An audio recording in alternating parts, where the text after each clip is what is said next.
They're about to try for their 5th consecutive win. They're getting a good round of applause from their own booster club, who have traveled all the way from Charlestown to be here in Peterborough tonight.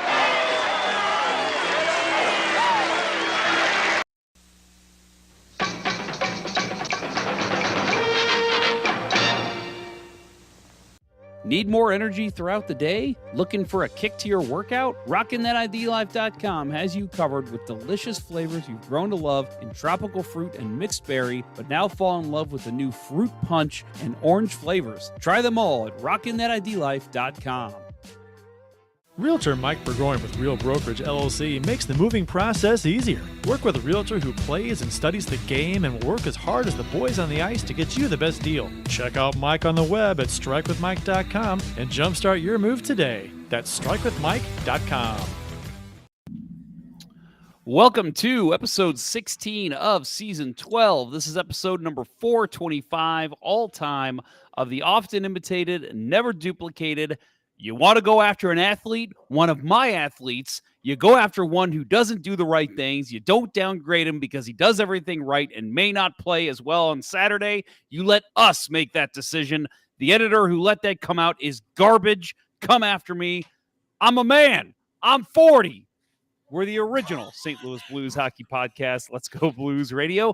Special thanks to our sponsors, RockinThatIDLife.com, StrikeWithMike.com, and CenterIceBrewery.com for proudly sponsoring the show. Please check them out. Also, don't forget to check out our t-shirt shop at letsgoblues.com for some well-designed and fairly priced blues-themed t-shirts. It's Wednesday, August 23rd. We're streaming live on YouTube, Facebook, and Twitter.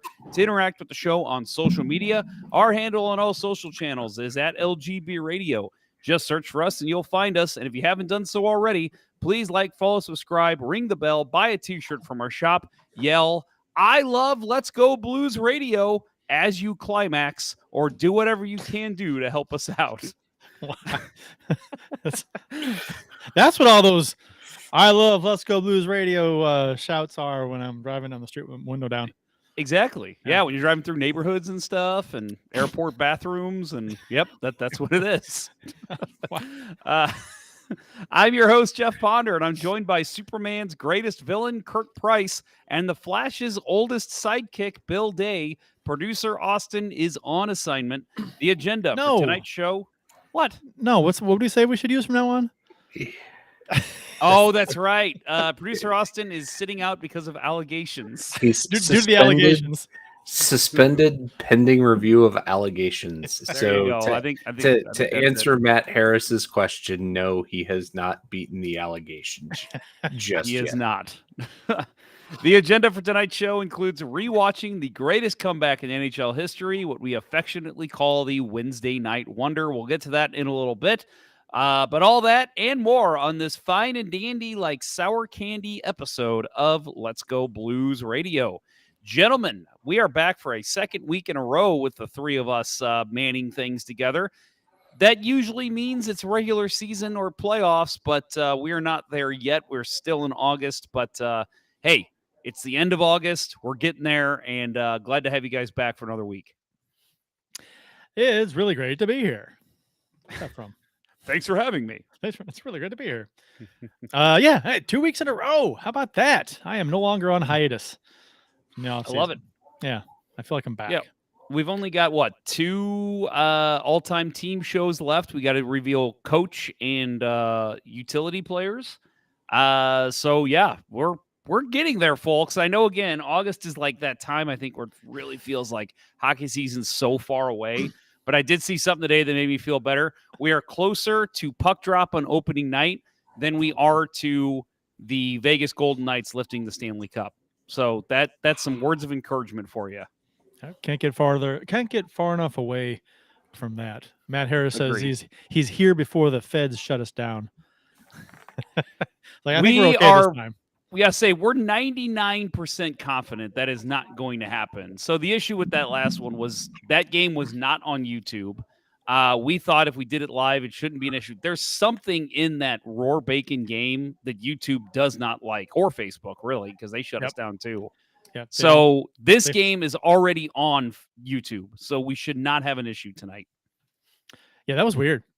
For some reason, it's something in that game, the Roar Bacon game, that you can't stream, and it's not on YouTube. You can't find it anywhere, hardly. Yeah. Right. So it's like I don't know. Well, I had to get it from a friend of the show, STL Blues History. He was the only one I could find that had it. And I thought, again, he was like, "Hey, I tried to upload this to YouTube myself. It wouldn't let me. Just an FYI." I tried it, but we were like, there's probably something weird about it. If we do it live, it's not going to be an issue. It caught us, the first 10 minutes? It was about 10, 15 minutes, yeah. Yeah, that was crazy. Our live stream was just booted, shut down. Yeah, I blame their multiple iterations of Chelsea Dagger that came on. Right, it's really good at identifying music as copyright. But other Chicago games had Chelsea Dagger on. It didn't. I don't know. It was weird. But yeah, there are some shows run into an issue with that. If there's music in the background or something is playing and it picks it up, they'll ding you. Oh yeah, odd. Yeah, it's crazy. But I don't think that's what it was. Yeah, I don't know what it was. It was maybe some kind of advertisement or something. I don't know, because there's other NBC sports games. That's an NBC sports game. There's others of those on YouTube and Facebook. So I really don't know what it was. I'd love to find out someday, but I don't know how that's possible. Whatever. Yep. Plenty of other games that we can watch in Blues history. We've got 54 years of Blues games. So 54, 57. I don't know. Well, there was it was a strike season, right. And 54. They've been in existence 57, but 3 non-seasons basically. Okay. Well, seasons. Yep. Well, gentlemen, looks like we've got a fair amount of people tuning in, so we will definitely get to the game here in a little bit, and that is always the fun part, is having the listeners tune in with us as we watch that game live. But we'll get to that in a minute. We will start with our beers of the episode. Beers of episode number 425. You can follow each of us on the Untapped app. I always say it one way. I'm going to say it this way. Bill, I'm going to mention you first. He's Billy Blue Note 33. I'm at JPonder94, and Kurt is at CPrice12 on the Untapped app. I have not used that as much lately. I probably should. I haven't either. Side note about it, I don't think I've mentioned it on the show. When we went to Charlotte, we stopped in this kind of brand new brewery. It's I think it's open in the last year. And I tried to find their beer on there, and they were not on there. That's the first beer I've found that was not on the Untapped app. So I submitted them. I don't know if it worked or not, but hopefully they're on there now. So we will start with Bill. What's your beer tonight, sir? I am going back to the cleaning out the secondary beer fridge stuff from last year, and found another gem. Hubbard's Cave French Toast Stout, 12% alcohol by volume. Nice. Very, very nice and toasty on multiple levels. Very nice. Does it go well with toasted ravioli? Probably not. Probably not. No, it would go well with French toast. And Bill, what you are the only one wearing a hockey jersey tonight. What are you wearing there? He's wearing a Maple Leafs jersey. It's their year. I got a feeling this. They did just lock up a big player. This 2000 season, this game we're about to watch, this is their year. Yeah, they get off to a good start in this game. Yeah, they do. They got off to a great start. If any game in the history of the NHL encompasses the Leafs franchise as a whole, this is one of them, right? I agree. Yeah. So this is actually, I think I bought this jersey. It's actually a gift I gave Julie that, she just doesn't wear it. So I'm stealing your jersey today. I probably bought this right about the time this game aired, because nice.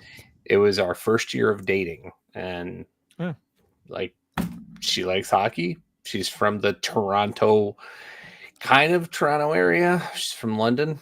Toronto land. Toronto, the GTA, as they call it. I don't think London's actually considered GTA, but yeah.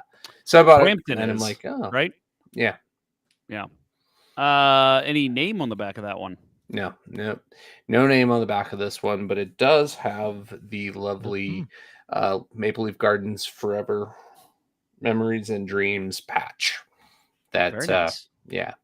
I think the Leafs are wearing it in this game. So Kurt. I don't have a beer. I have water with. You guys ever do like the Mio or the flavored the stuff you squirt in the water? Yep. This is like the black cherry Mio. That is good stuff. I just a little bit. If you use too much, it tastes terrible, like just too much artificial sweetener, right? But just a little bit, just to take the edge off. It's like, I don't want to drink soda or beer right now, but it's like I don't want water. I want something that tastes like something. So it's okay. I know somebody who gets like a half a glass of vodka and then squirts Mio in there. And I'm like, no, like, I don't know. For me, maybe if I do that, I put a little water with the Mio and I mix that first, then I mix in the vodka. I can't do straight Mio into vodka. That's crazy to me. That's, well, I mean, flavored vodka. I don't know. I will not. I'd taste it. I want to taste it. I don't drink straight vodka though. I don't either. My thing. I don't either. But I mean, I would taste it. It's no longer straight vodka if you add Mio to it. I guess it's kind of like adding syrup to it. Technically speaking, it's like chocolate syrup and milk. Completely changes the molecular structure of the milk. Okay. I will be drinking tonight one of my favorites, a little Schlafly Pale Ale tonight. The original stuff. Yeah, one of my favorites that I've had on the show many times. My backup, which we talked last week, Bill, about Oktoberfest already coming to stores. I do have a Leinenkugel Oktoberfest that I'll be drinking is my second beer tonight. So it still feels weird to be drinking, especially now with how freaking ridiculously devil's anus hot it is. It's still weird to be drinking it right now, but I actually bought it in an accident. I thought I was getting the summer shandy.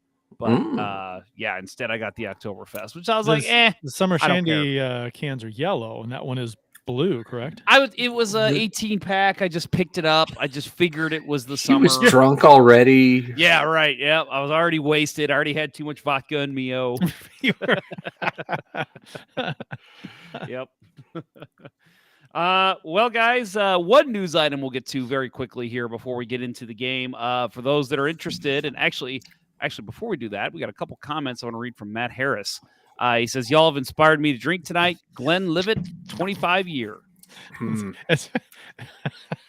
The term, you've inspired me to drink tonight.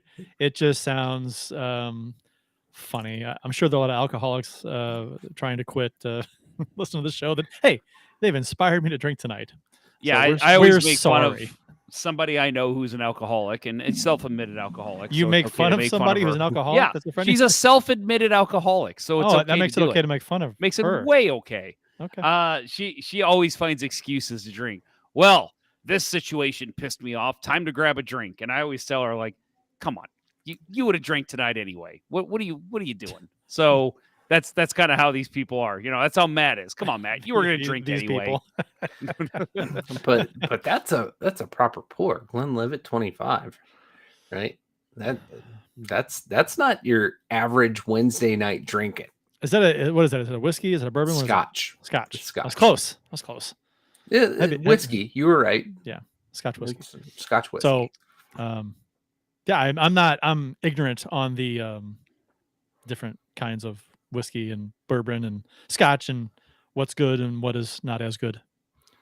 So, Matt Harris says also, I just bought my half-season tickets for my Roadrunners. Hockey is coming soon. So sweet. Awesome, Matt. I'm glad. I know you moved. He moved in there last year, right? And so I'm glad he's kind of living the lifestyle of being down in Tucson.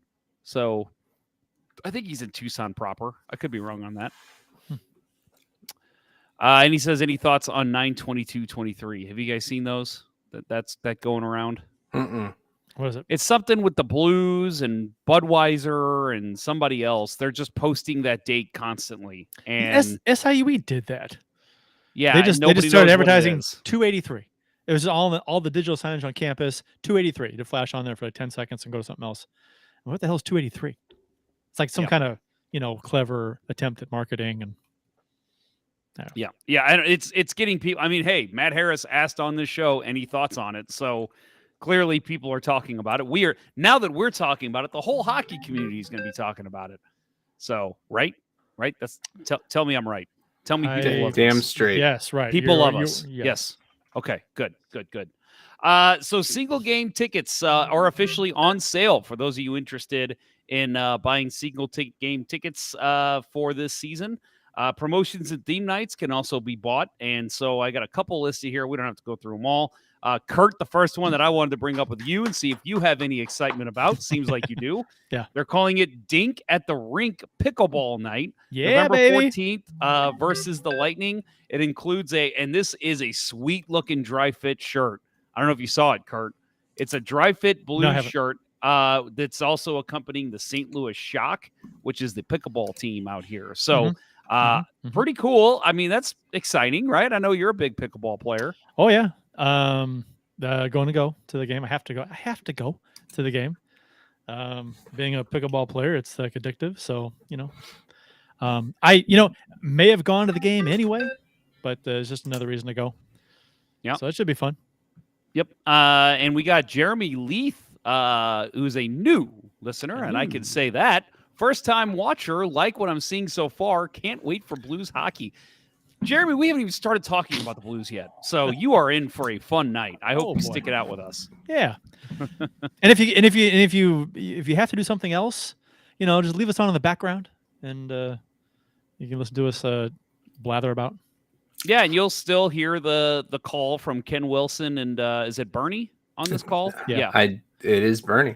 Yep. Yeah. So you'll still hear the call in the background too. So, at the very least, you'll hear us talking over it, but you can at least listen to a classic Blues game if you keep listening tonight as well. Hockey Fights Cancer Night is December 12th versus the Red Wings. Blues Hockey Fights Cancer Lavender Fleece Blanket giveaway that night. Star Wars Night, January 4th versus the Canucks. There's a pretty sweet, and I will say I probably am going to have to go to this, Jordan Kyrou Mandalorian bobblehead with a removable helmet. So I guess he's part of so he's not part of the watch, right? Because he can't take his helmet off. So that's for you Star Wars nerds out there. Right. Well, he did take his helmet off in the show, though. The Mandalorian did. Well, in the Mandalorian show, yes, but original got lore trouble for from that? The Mandalorians. Yeah, they get trouble. They get exiled. Do they go into detail? Maybe they do, like in the comics or in the cartoons. But you can't leave it on all the time. You can't sleep in the damn thing. You can't shower in it. You're allowed to take it off when there's nobody else looking, even other Mandalorians. Okay. Yeah, because else, how are you going to eat? How are you going to drink? Yeah. I didn't even if you're with like your crew, you still can't take it off in front of everyone else. You have to be behind closed doors. Okay. And if someone walks in on you and you've got your helmet off and your armor off, you are still exiled, even though it's the other person's fault. So that's a shitty lifestyle. Pride Night, February 22nd versus the Islanders, the Blues Hawaiian style Pride shirt. There's a lot going on with everything about the Pride situation with the jerseys, but I will say I'm glad they're keeping Pride Night. And have you seen that Hawaiian style shirt? It is fucking awesome. So I'll probably be going to that one too, because I am a crazy Hawaiian shirt wearer. Cardinals Night, March 25th versus the Golden Knights. There's a One Nation Tervis tumbler they will be giving away. No soccer night, at least yet. I hope they release that soon. But man, with the crazy backing of the MLS team, I was shocked to see that has not been listed as an official night yet. I would imagine something would happen, right? Yeah. Especially if they do well in the playoffs. Yeah. Oh, hell yeah. So I think so too. Yeah. I mean, it would be a sin at this point if it wasn't like if they do well in the playoffs and, there's not like an Oscar Sundqvist themed jersey giveaway. He's got to take the opening face off, right? Has to be. Like they'll have him do the ceremonial puck drop with like Berkey dropping it or something. For sure. Yeah. Are you And that might be it too. They might be waiting to announce that because they know that it's going to be a huge, like, people are going to love that. So they might just be waiting and saying, well, let's not release it with everything else. Are you concerned at all about the city hockey team, soccer team, with their inability to do anything in these tournaments? But playoffs coming up, as far as them doing well in the playoffs. Okay. No, I'm not either. Different teams, but still. Right. No, for City with the not doing well in either the Open Cup or the Leagues Cup, first year team top in the West, get yourself some rest. Right? Who cares about that tournament? Let that be Messi's tournament. And now that result Sunday night. Oh my God. That there's so much to look forward to the rest of the season. Yeah, Klaus is coming back. I think for real this time. Yeah, they're saying he's game ready. Yeah, for real this time. He's gonna come off the bench this weekend. Yeah, that's what I heard. We'll see. But who needs Klaus when you have Sam Adeniran? Oh, dude, God, what a pickup, huh? That goal! Holy shit, that was sick. God, anyway, that was a great game. Yeah. It was a baseball score, is what it was. It was. It was nuts. And Matt Harris, couple comments from him as well. Teacher, as we all know. Well, everyone knows because everyone knows Matt Harris. The teacher's Tumbler night is kind of sick, not going to lie. Yeah, I was thinking about maybe surprising my wife with tickets to that one because she's also a teacher. So if we do, Matt, I will go ahead and tell you now. We will obviously get the theme tickets. We'll get 2 tumblers. I think I'd still get one, even though I'm not a teacher. I will send it to you. I don't think you have to be a teacher to get a tumbler. That would be weird.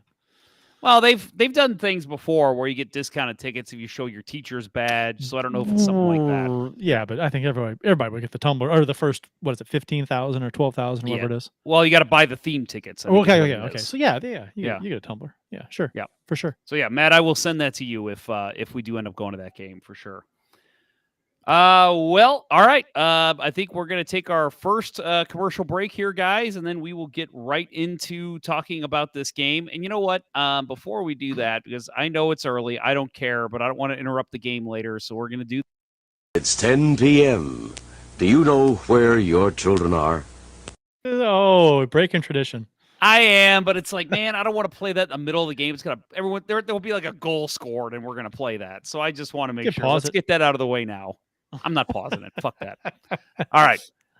You are listening to Jeff, Bill, and Kurt on Let's Go Blues Radio. When we come back from break, we will be discussing a huge game in Blues history, regular season at least, between the Blues and the Maple Leafs that occurred on November 29th, 2000. Stay tuned. We will be right back. We'll return after these messages.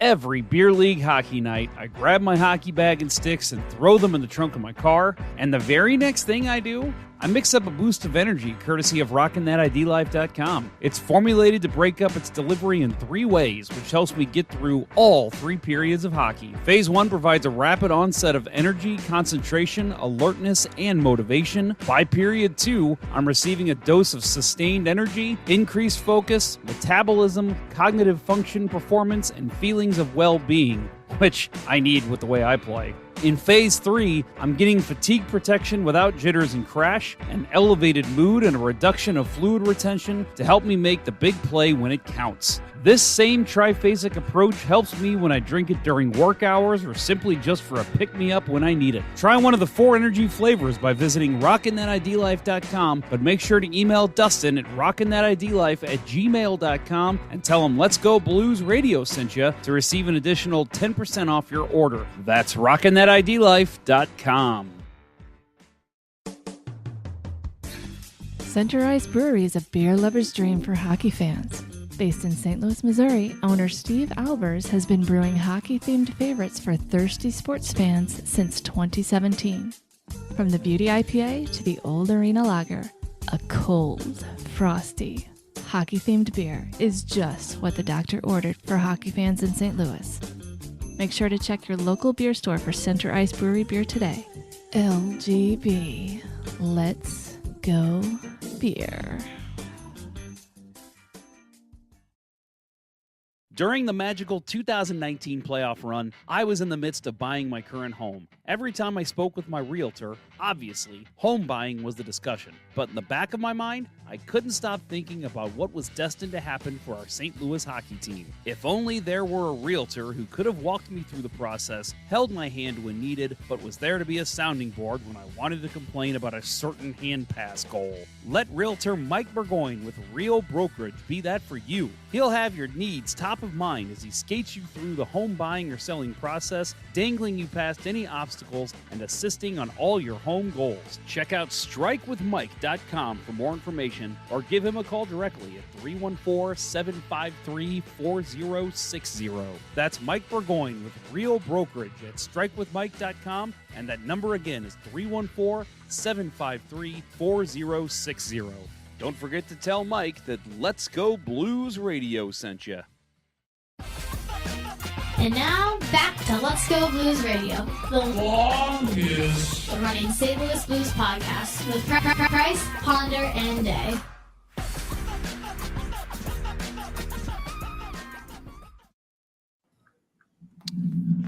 So before we get into the game, David Miner asks, and this kind of is a lead-in, he says, why were the Leafs considered rivals at one time? Well, because they were in the same division as St. Louis, believe it or not. Up until, was it 98? They were in the Central and the Norris with the Blues for a period there. Those are the good old days. Yeah. Detroit, Yep. Toronto, Minnesota North Stars. I love how you both said it the proper way. Minnesota North Stars. Minnesota. And I'll add, keep in mind this game with it being in 2000, this is still fresh. Like the Leafs going to the Eastern Conference was still a fresh thing. So plus they had taken, well, not they took, but at this point, Curtis Joseph was on their team and he was a Blues killer after he left the Blues. Mm-hmm. There's actually, I don't know if we'll hear it. We'll probably be talking over it when he says it. But there's a point where Ken Wilson is talking about how in the last 9 periods of play, the Blues had 72 shots on Joseph and scored 0 goals. Like the dude was just lights out against his former team. So that was part of it too. Blues could not figure out how to beat Joseph. So another big reason why this game was so awesome to watch live. Matt Harris also says, David Miner, they're blue, therefore they're bad. Okay.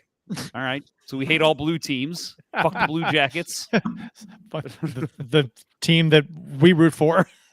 Yeah, right. The blue is in their name.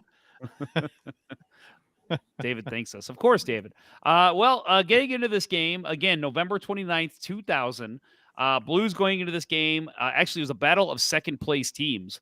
The Blues were 16-4-3 for 35 points. Maple Leafs were 12-7-3-2. Keep in mind that they have still had ties and overtime losses at this point. So 29 points for them.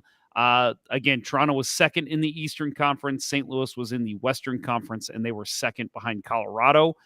This game is played at the Air Canada Center. Little recap to get you in the mindset.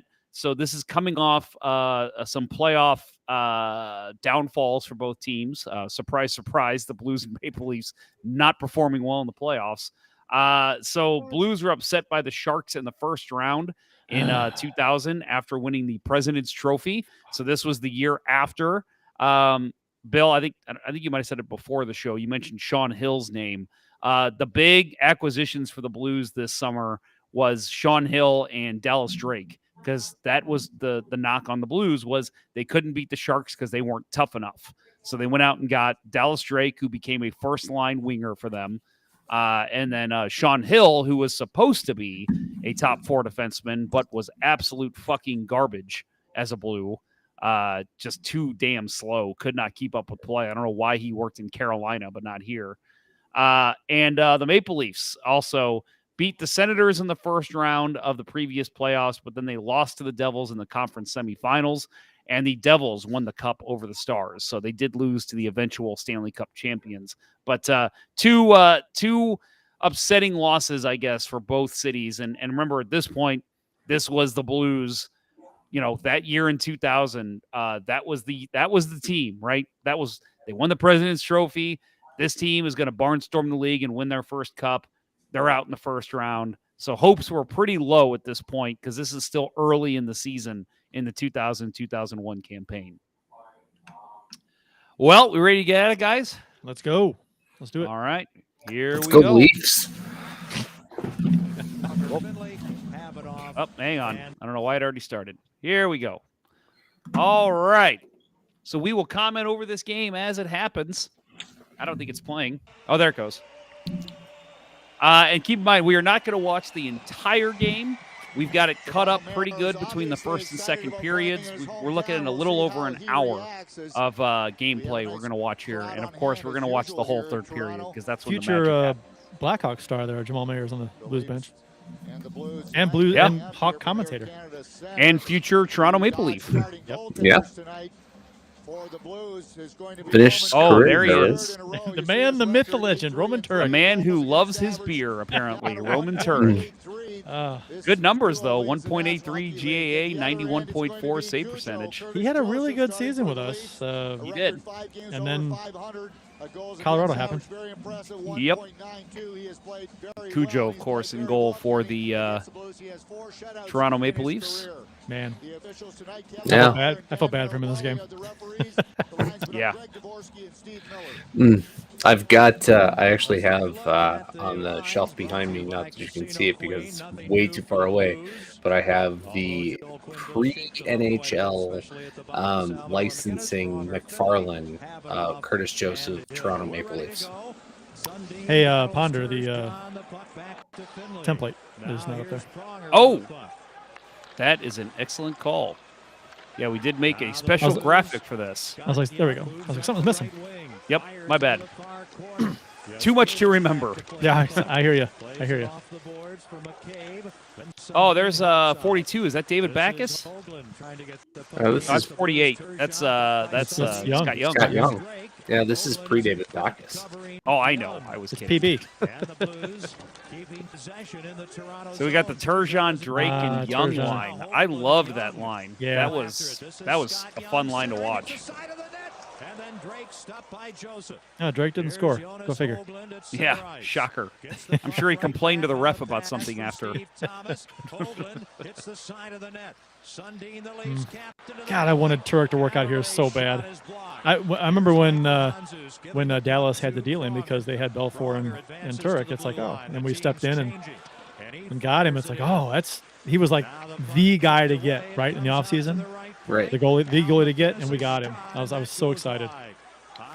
Jeremy Leith says I was a huge fan of Turek. Yeah, I remember when the trade went down, the Blues got him, and my dad telling me that's the final piece. That's what this team needs. And me knowing nothing of Roman Turek, which not a lot of us did, I thought, I don't know. I like Grant Fuhr, but then Fuhr had a really rough year in Calgary that year. So I think they made the move at the right time. Just unfortunately, Turek didn't work out. And wasn't Turek like that? Us getting that, it was like kind of the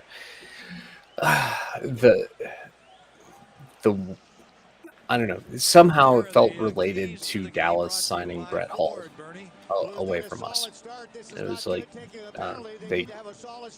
I don't know. Am I misremembering that? I'm old now, so probably, but it feels like they, it was a kind deal for the Blues to get him. Turek? Yeah. What was? Yeah, it was. What did we give up to get him?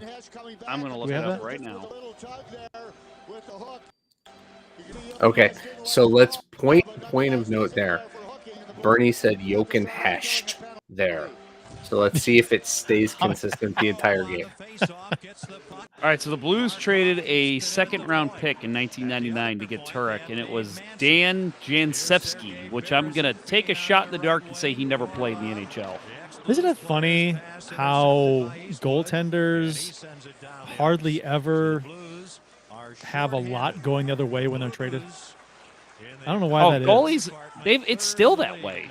And they're not drafted early. You could trade a top goalie and still not get a lot back. Well, the thing is, the teams don't trade top goalies typically. But Patrick Waugh, right? Patrick Waugh well, and Mike Keane Right, traded to Colorado for Martin Roshinsky, Jocelyn Tebow, and Andrei Kovalenko. Yeah. That is Mike Keane, Blues great. Mike Keane. very, very much a Every time I think of Mike Keane, I think of that Blues and Dallas Stars fan. That woman that was like obsessed with Mike Keane. Every time I hear his name, I think of her because I was trying to help her do some stuff with a website for him and like a fan site for him, and she was like obsessed with the guy. She sent me a binder full of information on Mike Keane, like just pictures and all kinds of data and his bio and just all kinds of crap that she wanted on the website. It was bananas. Oh, look at Caberlet just breaking in. Wow, how's that not going? Great saves by Turek. right. That rebound too. Shit. That's a bad rebound, but he made the save. So as Well, long I'm as you just make saying that save, who cares? Yeah, no, I'm just that rebound save was fantastic. Yeah. I don't have too much of an issue with. I don't think I'll ever call out a goalie for making having a bad rebound on a breakaway. Yeah, I agree. So just stop the puck. The goal, Bill, right, is just to get your body in front of it. Yeah. Whatever it takes. Yep. 220, 221, whatever it takes. Benign and a half. Whatever it takes. And rhythm and blues. Oh no. What happened? Ponder. Ponder. Oh, the two. Okay, you froze there, Jeff. You and the video froze. Yeah. Uh-oh. For about, I don't know, 8 seconds. Oh, no. That's a shame because you just missed a 2-pad stack then. Oh, Right. Replay. Here we go. It's like back in the day this is before the DVR. camera. If you miss it, you miss This is it. the play before. Oof. So the rebound wide. Tyson Nash with a big hit. Yeah, I think this is it. No, maybe not. Good job by Roman Turk. You see his position Yeah, that. way out to the front of the crease, and that's the way he has to play. He's a big Sundin's guy, big, tall guy. comes out of the crease. I guess that's the problem. If I have any connection issues, the video is going to go too. Well, don't have connection issues. There you go. I'll do my best. Problem solved. Toronto's all over us early here. This is crazy. Oh, well, they're all over us for the first 2 periods. Jeremy Lath says, "How great was Ken Wilson?" Agreed. Friend of the Jeremy, show. friend of the show, Ken Wilson. Jeremy, you go back and check out some of the older shows. Jeff interviews Ken Wilson on the show. That was one of the craziest ways I've ever tried to get in touch with someone to do an interview. I literally got his number from an old press release, and I just called the phone number, and it was still his number. He lives in Hawaii. Yeah. And I'm just like, Mr. Wilson, I run a blues podcast. Would you be interested in coming on? And he was like, yeah. I half expected him to just hang up on me, but he was all about it. He was very excited. But yeah, it was. I don't like that whole cold calling thing, so I felt very uncomfortable doing it. Right. I get it, but it's like if he doesn't want to do it, he doesn't want to do it, and then it's like, well, whatever. I was amazed at how nice he was and how excited he was. He was like, yeah I'd love to talk about my blues days. He even did that soundbite for us too. Yeah, that was great. That was a great hit by McInnes there. McInnes, he didn't hit, but man, he was good at rubbing guys off the puck.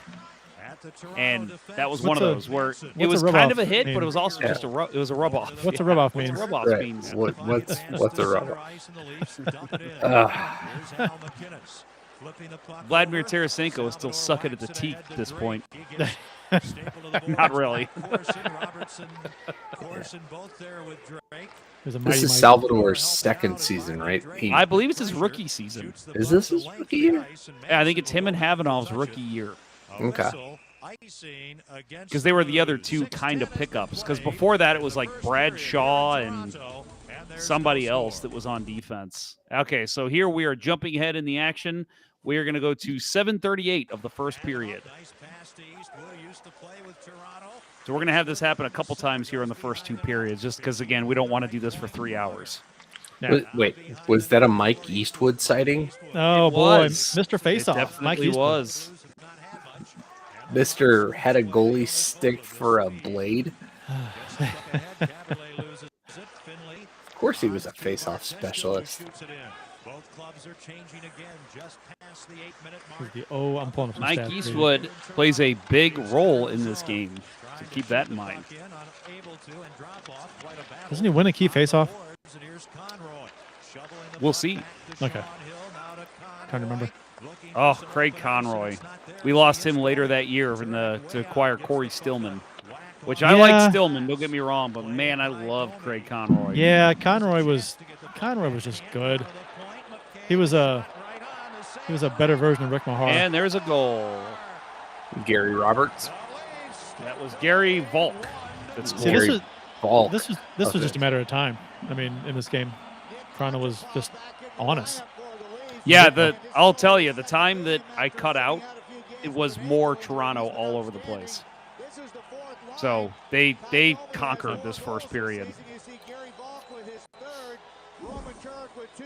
So yeah, see the Blues. Imagine that, a turnover from Sean Hill. Man.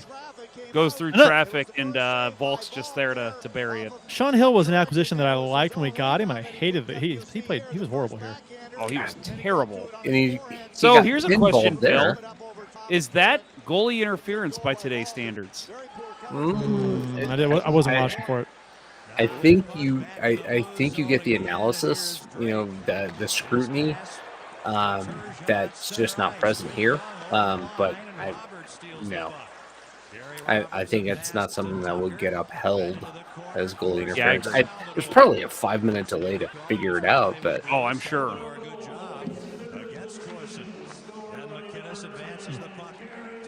God, I forgot we had Shane Corson after 97, honestly.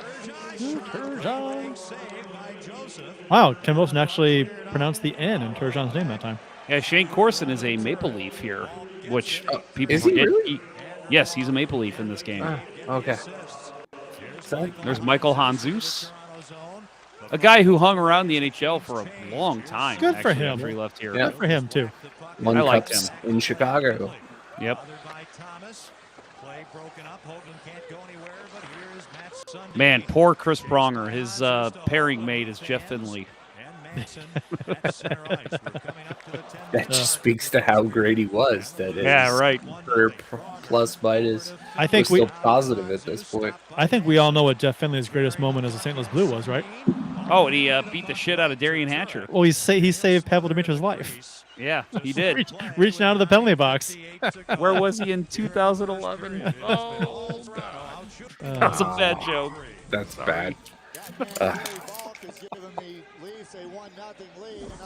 If Jeff Finley would have been on that flight, it wouldn't have crashed. That's the way I see it. Oh, there it is. That's the two-pad stack I was talking about. Nice. Oh, no, that is No, a it goal. wasn't. Never mind. I'm a liar. It was a failed two-pad stack. It was. Have the Blues even had the puck down? By Joseph? They don't have the shots on the scoreboard now Good like Lord. they do now. So I don't know. There's been almost no pressure from the Blues No, here. nothing. I mean, the first period's half over. Back for hybrid icing. Yeah. The Blues. The second annual Blues holiday party to benefit Paraguay. Oh, guys, let's attend that Blues holiday party. December 11th. Hosted by Joel Quenneville. Hey. A very young Joel Quenneville. Yeah. Yep. Not fully gray yet. I wonder if he'll grab his crotch in this game. I sure hope so. His finest moment.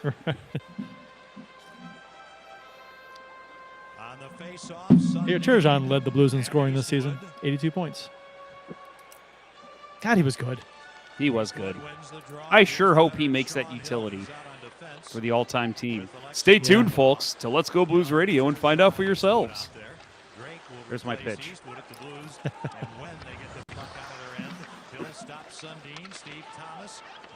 Steve Steve Thomas. Wow. That dude was all over the league, too.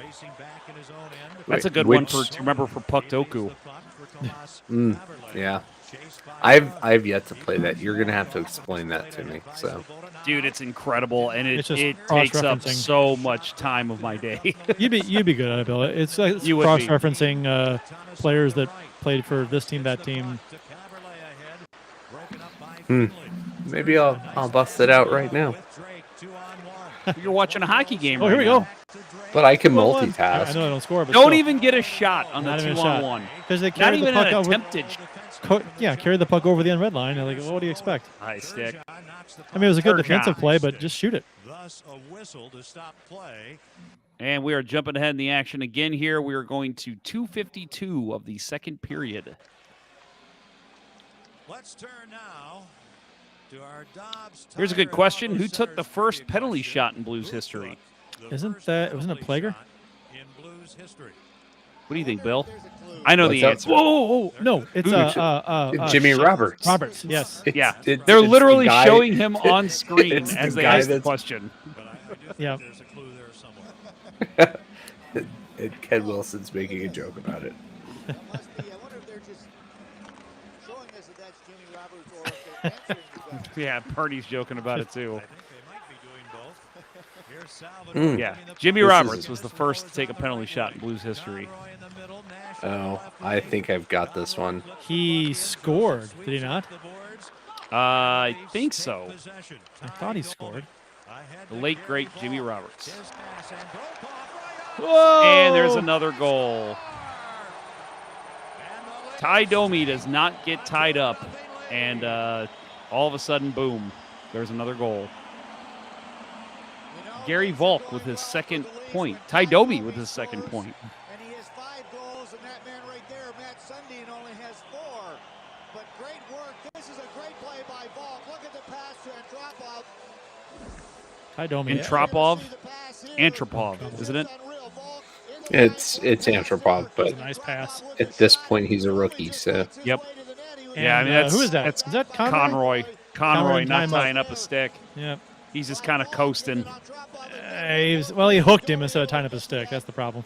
Yeah. Conroy and then score the goal, but good work here by Domi, who was relentless even though he was pulling down. And honestly, McInnes was late getting back on the play, too.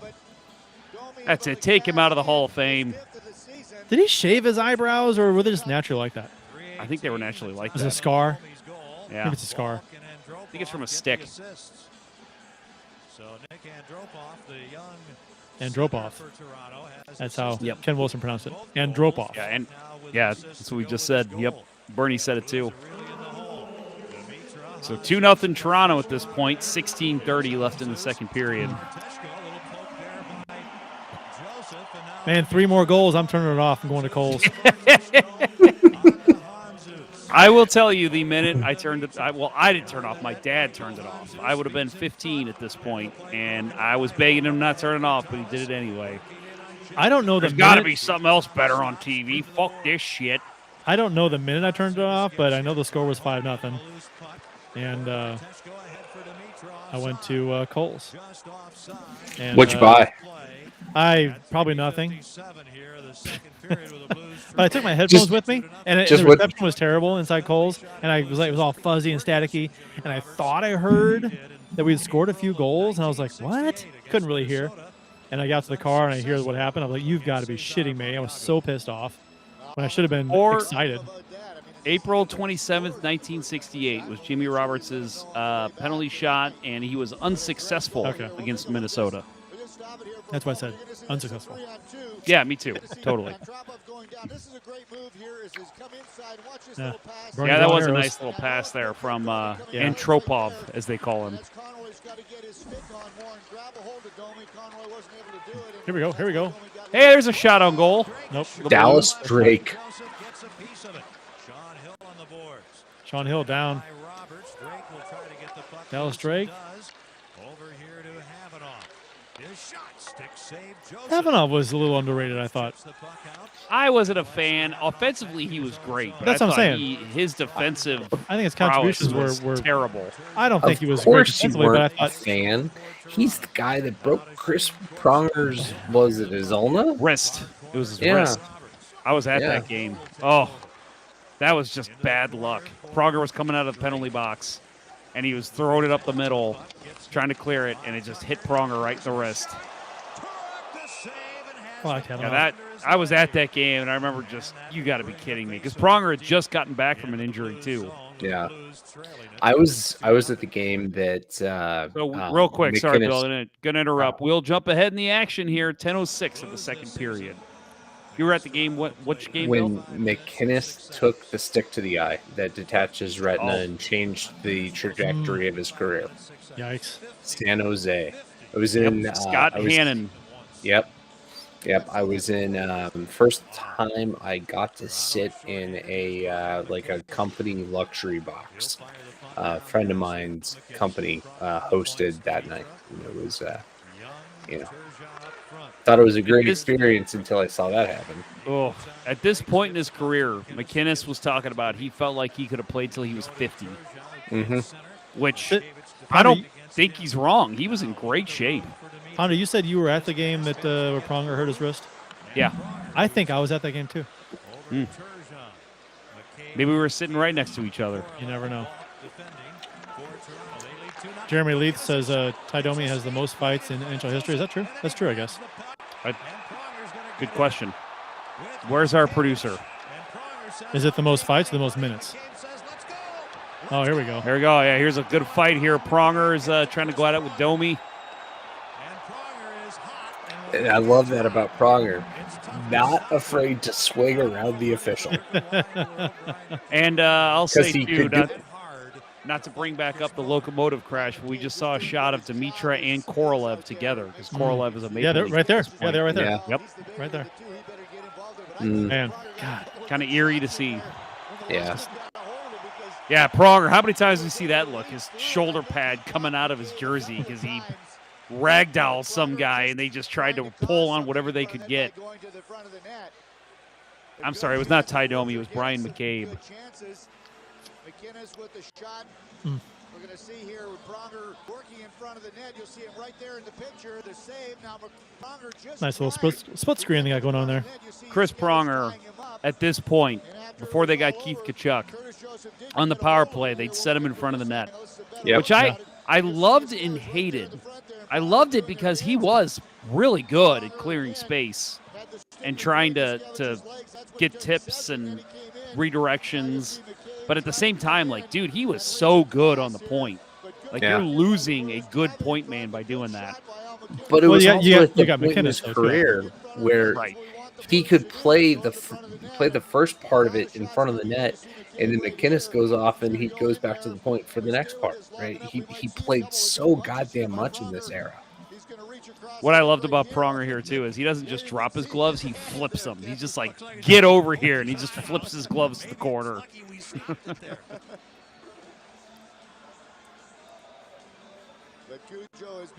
Ken Morris says he thinks Domi has the most fights. Okay. So here's some highlights we're seeing here Woo, from that those was days in sweet. St. Louis. That was against Bure. That Yeah. was a great save by Joseph. Oh, Steve beautiful. Smith. That was the game for sweep against the Hawks. Yep. In '93. Jeremy Leith says, my buddy Reed Lowe fights Domi this game. Yeah, we may or may not see that. We'll see if I kept it in. I did.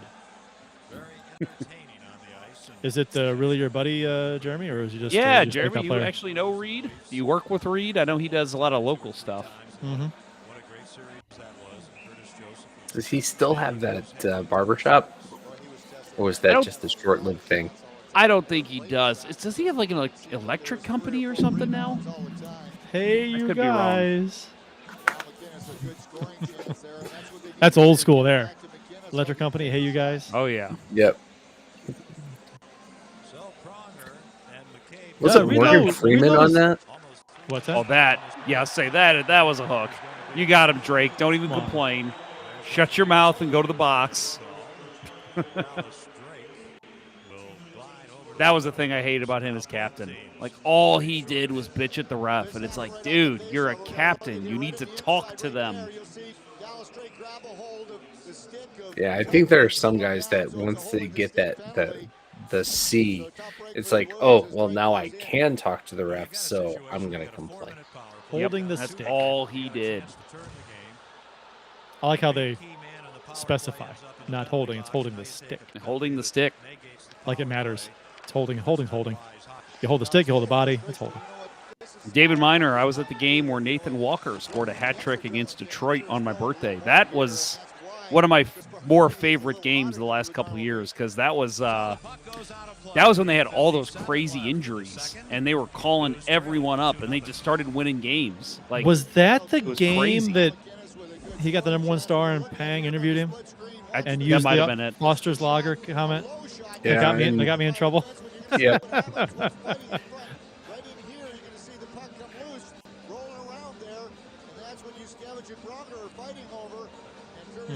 Yeah, I love how Pronger, he basically played the front of the net like a defenseman. Like, he'd go up on offense, but he would be tying up other sticks, trying to make any kind of availability he can for his teammates to get the puck. You guys remember when a very short-lived experiment where they put Twist in front of the net on the power play? Yes, I do. If Twist had any puck handling skills at all, it mean, might you not be had a to bad hope. idea. You had to hope they worked with him on, like, let's try and work on deflections. But, man, he just did not have that hand-eye that would be good for it. He was a terrible skater. He was an awful skater, and he was awful with the puck. He was one of the last straight-out flat goons. Yeah. Don't they hate that term, goon? Oh. Apparently, Tony Twist's mom socked a guy once because the guy called Tony a goon. He is a goon. I mean, if you can't... There's a bad goal. Yeah, well, bad luck, That's too. a Roman Turek goal is what yes, that is. That's a Roman Turek playoff goal is what that went. is. That went off the defenseman's stick, is that right? And up over? That was bad. That was kind of bad luck, too.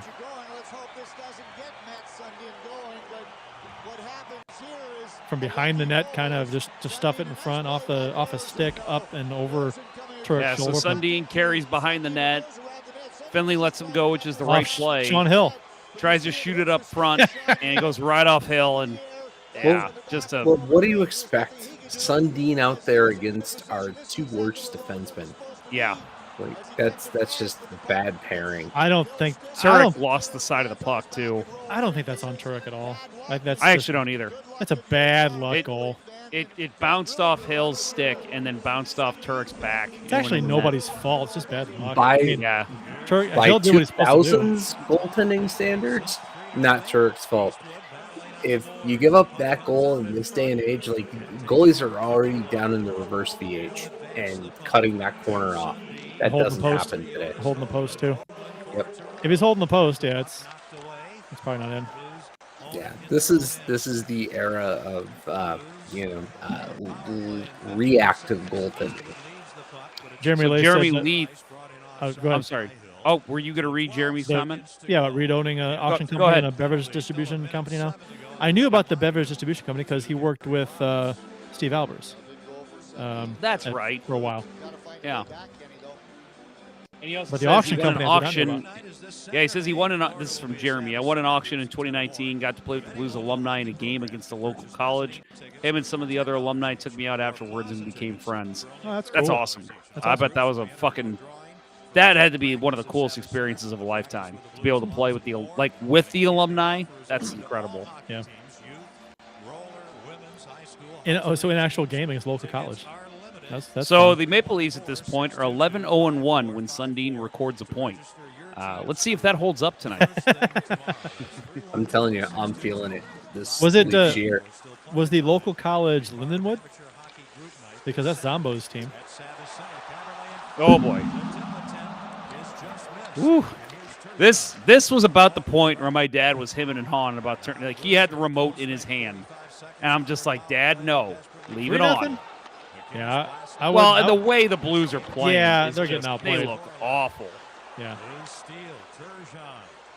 Pierre Turgeon in front, tipped away Even, off yeah, I learned my lesson in this game. Every time I think, the Blues are down by a handful of goals, I think, this game sucks. Do I turn it off? I'm like, no, I don't turn it off. This game, I mean, granted, it's a rarity. It doesn't happen often, but you never know. And it's like, what else am I going to do? Right? Yeah, my wife, I can't remember what game it was. There's a game 2 years ago. Oh, boy. Breakaway and a nice save by Turek. Off a giveaway off. Was that off McInnes? He's out there. I think that was a giveaway from McInnes, which is rare. I was going to say my wife, like 2 years ago, gave up on a game, and the Blues ended up coming back and winning. I can't remember who was against. She went, they scored again. Dave Manson, his first of the season, scores. And yeah, at this point, you're really, I mean, right, even you're thinking this game's over. This is dead puck era. Game's over. So Jeremy Lee says he played on a line with Andy McDonald and Jim Campbell in the college. Was McKendry Bearcats on this side, on the good side. McKendry has a Blues on the right side, yeah. McKendry has a Blues coach, former Blue, right? Lindenwood as Zombo. But I think McKendry has a Blues coach too. Oh, do they? Is it? Oh boy, I might be wrong. I'll have to look it up. Lindenwood, are they still really, really good? Yes. Okay, because for the past couple of years they've been really good. Yeah, they're still very good. Well, shit, have you seen their rink at Centene? Oh, here's the fight with Reed Lowe right here. Reed Lowe and Ty Domi. And they're ragdolling each other. There you go. Attaboy. There you go, getting some hits in. Oh, man. Reed Lowe. You know, I remember an announcer back in this day saying he had to take fight broadcast training to call NHL games. He's like, I wanted to be able to call the fights right. And I'm like, that's incredible to think about. Reed's still throwing a couple punches at Domi. Yeah, Reed's thrown a lot more than Domi has. I tell you, I don't think Ty Domi is that good of a fighter. And they're kind of smiling at each other here, too. I don't think he's that good of a fighter. He was just never willing to back down, which is what everyone loved about him.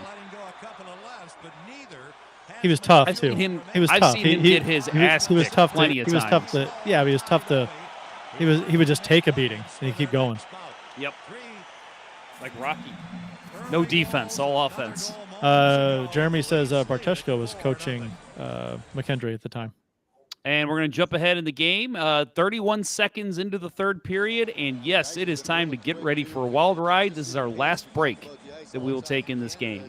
So we are 31 seconds into the third period. And Jeremy Leith, yes, friend of the show. Again, Lubos Barteshko. We've had him on as well. So definitely recommend checking out some of our alumni shows where we've had some awesome Blues guests on in the past. Have you guys... they're showing the Leafs Hall of Fame. That's pretty cool. Yeah, it is. But have you seen the Tampa Bay Rays Hall of Fame? No, I didn't even know they had one. They have a Hall of Fame. There's like 3 people in it. Right. Wade Boggs is one of them. Do He they have, played like, one season there. Right? Do they have like an actual Hall of Fame, or is it like a virtual? It's like a cubby hole in the stadium, I think. They showed it, and there's Man, not at least give us that, Blues. Like, good Lord. I can't believe I there's know. nothing dedicated yet. Yeah, it can't be just in name only, right? It has to be. You got to do something. Yeah. There's plenty of room in the Enterprise. Agree. Find a place. I have moved on to my Leinenkugel Oktoberfest, and this is tasty. Nice. I am regretting not having a backup beer. I mean, you got a couple minutes to the Blues score, so you got a couple minutes to go grab one. I wonder if I still have one in this little fridge down here. Or if So this for little those fridge on down the here still podcast works. and not watching, it is still 4-0, and it's about to be 5-0, I believe. Yeah, this we're pretty soon. So Blues still really don't look that good. They've gotten a couple chances, and Joseph has just stymied them at every turn. But still, I mean, they deserve to be down 4-0 at this point. It's interesting, too, because the third period, we're a few minutes in. You'd think that if a comeback were to happen, the Blues would need to get off to a good start in the third period. But Toronto scores coming up here to make it 5-0. It's like, it's crazy. Well, that's what's funny is whenever my wife and I are watching games and the Blues are down by a couple goals, I always do this thing where I give like a time frame where I'm like, well, they've got to score in the next 5 minutes, at least one goal to be back in this game. And it's like, watch a game like this, you throw all that shit out the window. It's such a... The Blues are rushing 4 at this point. You've got Pronger up in the play completely. Right. And that creates basically a 3-on-2 here. And they score right off it. Now I'm done with comes this. in, right? McLennan comes in? Yeah. I'm done. And that is exactly what my father said. The minute the puck went in the net, he threw his arms up, and he just turned the channel, and he goes, I don't care what you say anymore. I'm turning the game off. And I went to Kohl's soon after this. My wife at the time was like, I'm going to Kohl's. You want to go? I'm like, yep, I'm going to go. So I can even tell you what my dad turned on. We turned on What's Armageddon. happening? Oh, did you? You really? Armageddon was on one of the movie channels, and he turned that on. And I was like, you're going to turn off hockey for Armageddon. So for those on the podcast, we are just seeing now Roman Turek has been pulled, and Brent Johnson is going in his place. Yeah, Turek just needed to cover low, and that would have been fine, but it just slipped right through his legs. Yeah, the puck goes down, hits the Blues sliding defenseman, slows down, changes direction a little bit. Might have lost sight of the puck for a second, too. Yeah, that's a bad goal. Sticks on the ice, pucks, legs are closed. That doesn't go in. Well, Bill, I got bad news. It's still 5-0. This game might be over. Sorry, Blues fans. I have no idea why we are reviewing this game. This is just stupid. I'm going for the full experience now, eh? Oh, Molson. There you go. Nice. Molson Canadian. So, really, at this point, the Blues still look like garbage. There is nothing good about their game at this point. What is that? The clock says 16:20. Is that what it says left? 16. Right now, I am watching Steve Buscemi getting blasted onto a giant rock as he makes fun of Michael Clark Duncan. So that's what I'm watching at this point. Not even watching any of this. And I remember my dad would get up. I remember he got up and went to the bathroom. And I turned the game back on, and the Blues had just scored their first goal. And then I turned it back off when he came out, and then we turned it back on later, which I'm really glad we did. Yeah. And there's Joseph at every turn. They replayed this game at, midnight or something like that? They said they're going to replay this entire game of the third period or something. They said they would because of the great comeback. Yep. And how it was the greatest comeback in Angel history. Greatest third period comeback, sorry. And so I set my VCR to record it. And it didn't get it. For some reason. Well, they played it in prime time the next day. They did. And they did. They replayed the whole... Yeah, they replayed it. And so I got to see it then. But I was so fucking pissed. Yeah, I remember that. I remember them advertising all over the place.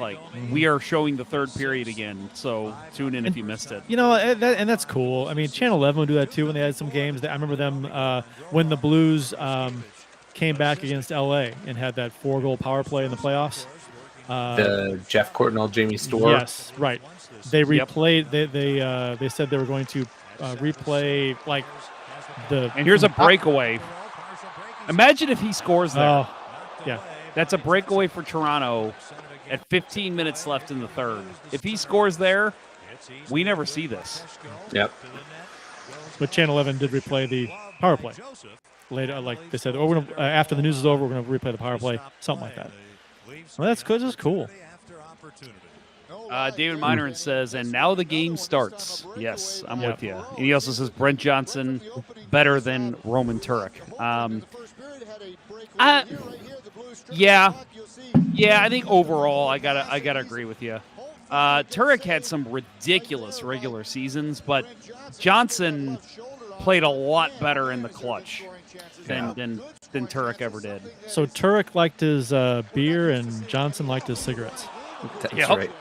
Smokestack. And there's a goal. They don't even have it on screen. Yeah, they just show the fucking thing. They're not even. They're showing somebody on the Toronto bench, and Pronger just scored. So we haven't even seen it yet.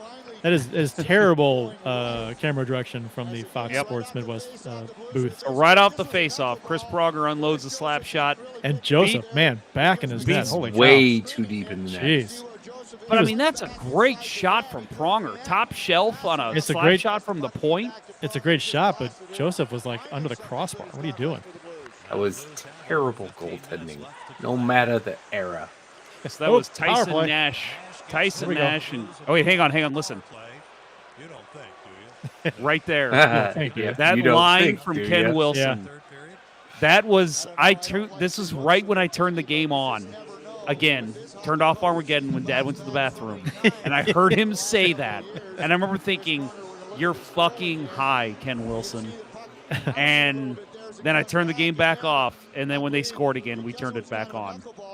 Blues had 6 power plays in this game to Toronto's 1.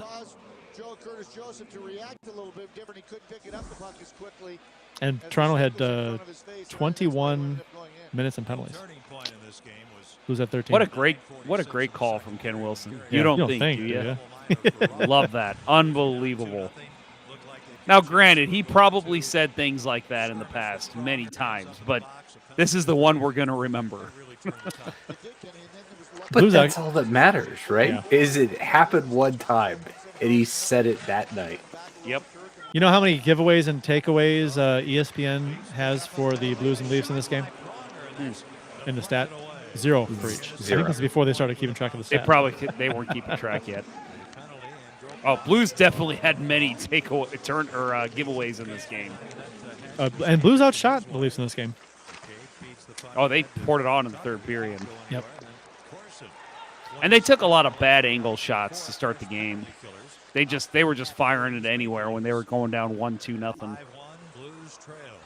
So here we go. Blues on the power play. 1:15 left in the power play, and we're starting to see the Blues look like a hockey team here a little bit. It's amazing what one goal can do. Not really interesting, but it keeps your interest a little bit. See, if I were hearing this from Ken Wilson, about, we're interested now, I'm like, shut up. It's 5-1. Don't be ridiculous. But that was actually decent analysis. It's not interesting, but it'll keep your interest. Yep. That's a good line. That's a good line. And I'll be honest, since the goal, which again, if you're listening to the podcast, I think that's the first time Chris Pronger stepped off the ice since he scored. Like, that dude was just out there for like 3.5 minutes. He played half the game every night. Yeah. 314-622-2527. Almost. And how about this? The weird face-off, literally right at the blue line. Yeah, like, they didn't always used to use the dots. It was wherever the play stopped. Right, which was kind of dumb. So weird. If you think about it, it's kind of dumb. It is. Why do you have? It makes offsides harder and trickier. You've got dots all over, like I know. not just in the offensive zones in its center. You've got them in the neutral zone too. Yep. Why not use them? Bonk. Bonk flips it in. I think that was Volk again. Sound like Bonk. David Miner has a great mention here. He says Turek went from Hatcher, Sador, Zubov with Ken Hitchcock to Pronger, McInnes, Jackman with Quinville. Yeah. And we got a goal here. That was a great goal. Yep. That's Alexander Havanov with There you go. Our friend of the show, Lubos Bartichko, and Dallas Drake getting the assists. It was a great cross crease pass from the corner. The Blues finally again. Now Kenny, they're getting some momentum. I don't know if it's too little, too late, but a nice play here. You'll see backdoor. Boom. That was fantastic. Yeah, I mean, right across the crease. Where the hell is the defense? They just gave him all the room to make that pass. Yeah, it looks like Boom. Thomas. That was beautiful. Steve Thomas is the back checker. That's not the guy you want there. Oh, this doesn't have their jersey numbers. Damn. Yeah, I think you're right. I think that was Thomas. So now it's 5-2 with just under 13 minutes left. Still, and so this is when we turned it back on. For whatever reason, I was able to flip it back on. And I was able to flip it back on, and I told my dad, we're just going to watch the end of the game. You can leave if you want. And that's the first time I ever stood up to him. I'm just kidding. The first and last time. Yeah, I don't remember too much after that.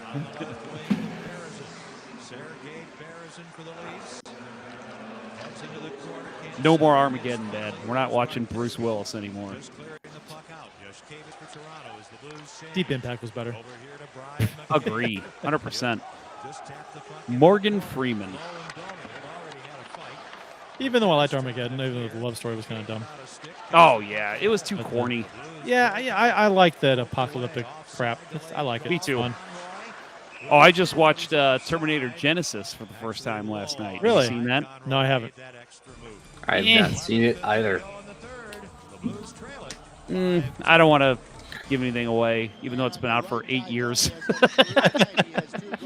You know what I am kind of sad about in this is that you didn't leave any of the original commercials in. I mean, we could have seen John Rosnick from All Tire. Hey, Bill. Yeah. Why don't you just wait a little bit? Oh yeah. Okay. Yeah. Okay. All right.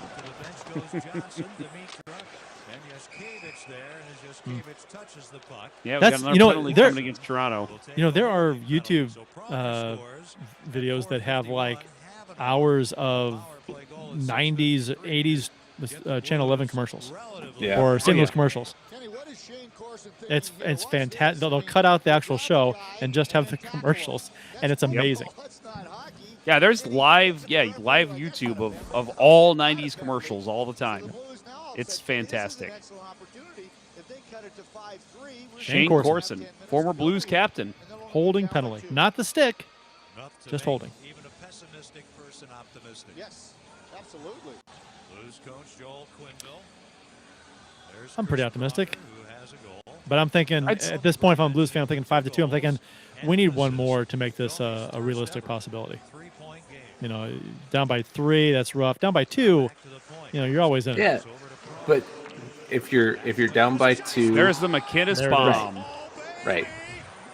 Right there, you're thinking, now there's a chance because still 12 minutes, 11 and a half minutes to go in this game, and there's only 2 goals. We only need 2 goals. We can easily do that. Yep. Agree. Yeah, this is Blues hockey at this point here. We were talking about how they hadn't played their game yet. They looked awful.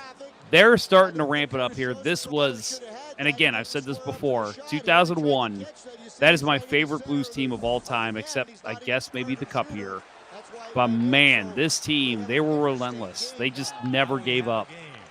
Now here come the Blues again. Here's Dimitra. Off the glove of Joseph. Sundin falls. Well, you want to know the crazy thing about this game, too? Not to get too ahead of ourselves here, but Pierre Turgeon and Scott Young were the go-to guys this year, right? Mm-hmm. Neither of them had a point in this game. Wow. Well, isn't that crazy? Well, when the 5th goal is scored, take note of who's on the ice. Yeah, because there's like why are those guys on the ice? You know, right? In a modern game, they don't see the ice. Yep. But yeah, when it happens, take note.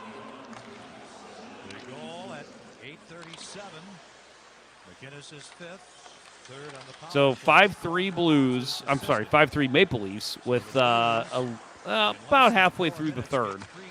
And, again, you're still thinking at 5-3 with Curtis Joseph in net. Right. This is still very unlikely they even come back to tie it. You know what's interesting, too, is that it's the polar opposite now of the first period. The Blues have been down their end the entire time. It's crazy. Sean Hill whiffed on a pass. Look at how many times he just misplayed the puck. God, come on. He was awful. Back to fundamentals there, Mr. Hill.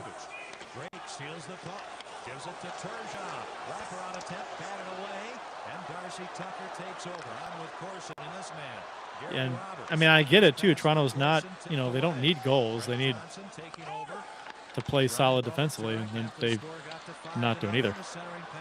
No goals. Ken Morris with the statement of the century. I think the Game 6 comeback in '86 against the Flames was more emotional and memorable than this comeback. Thoughts? Yes, it was playoffs, so 100%. Yeah, and they were facing elimination in that game. Right. So this is a regular season throwaway game in November. There was much more on the line in that game, so it was more intense, right? Yep. So no, I get you, but this is still the greatest third period comeback in NHL history. So it's fun. Dude, just seeing all the hooking and grabbing going on at this time, too. Like, Toronto is literally just ragdolling the Blues, expecting, like, let's just get through this game, guys. Like, they're getting too much momentum here. The Blues are all over Toronto, too. It's like you can feel that fourth goal coming. Yep. Oh, nice hit. Big hit. Jammer. Nice hit by Mares. No, helmet left. That was on Korolev. Woo. Conroy dodged a hit in the corner. Reed Lowe. Reed Lowe seeing time. Nash and Lowe are getting chances. It's nuts. Even surprised Ken Wilson there. Reed Lowe. Like, where's Oprah? You get a chance. You get a chance. You get a chance. I mean, at this point, you can't go wrong. Like, it's just bonus hockey if you end up getting points out of this game. And Toronto is just on their heels, big time. Jonas Hogan.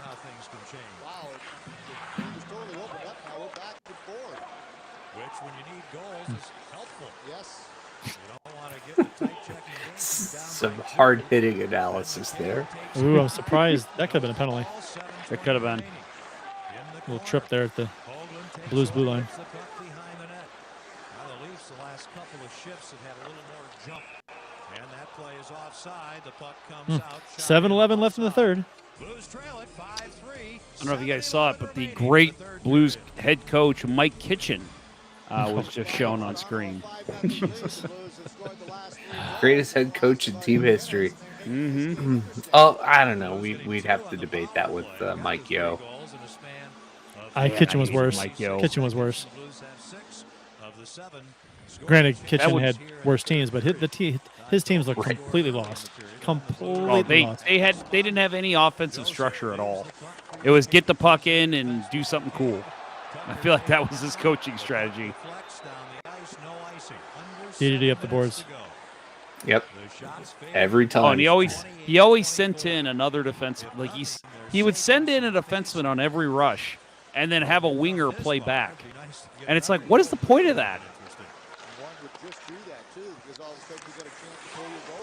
Yeah, Mike Kitchen definitely, and a world-class assistant coach.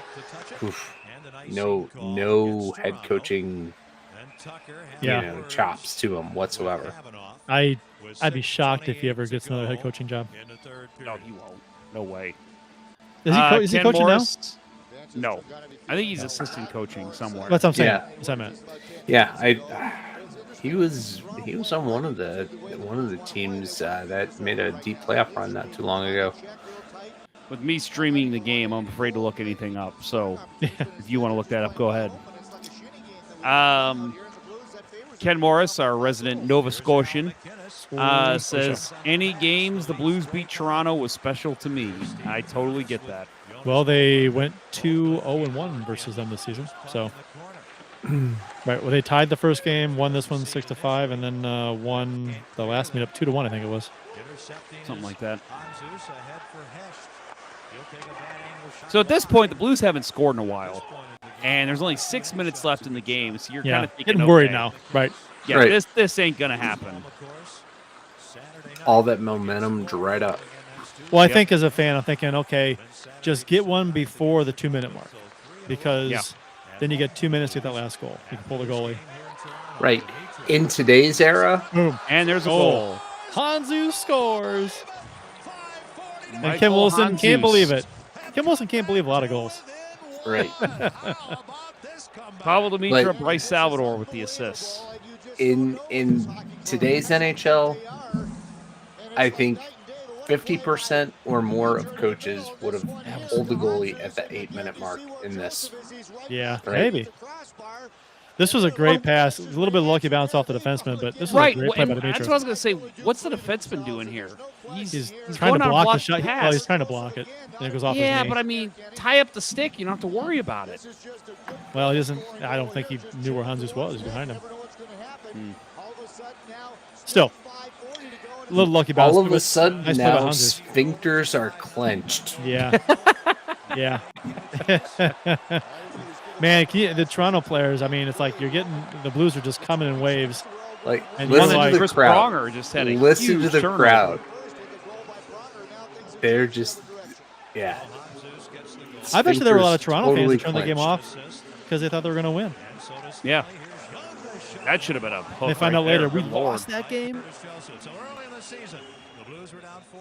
Oh wait, there's a great view of Mike Eastwood. You know who that was? Mike Eastwood. Anybody? No. Terrible Crocodile Dundee reference there. Oh. Okay. I've sorry. The movie in 25 years. It's probably been 20 years for me at least. You know who that was? Hey, Eastwood. Eastwood was just actually skating in a decent clip right there. Yeah. That was shocking. Fastest in his career. He went from the slot to the corner in like 2 seconds. And you can see a lot more jump on the Blues bench at this point. Every time they show the Blues bench, it's, okay, this team actually looks engaged now. They showed them when the Maple Leafs were scoring. They were out of this game. They were just wanting to get out of the damn building. Well, I mean, and these, as far as from the Blues perspective, this game is like you are excited. You can't wait to get back on the ice. You're chomping at the bit to get back on the ice because you know it's going to happen. Like that goal's coming. It's coming. We know it is. Yep. And they're all over Toronto. Oh, and I've been in situations like that where you're down a goal late or 2 goals late. You're just like, you know you're going to score. You just know it. And so it's like, get me on the ice because I want to make sure we get that goal.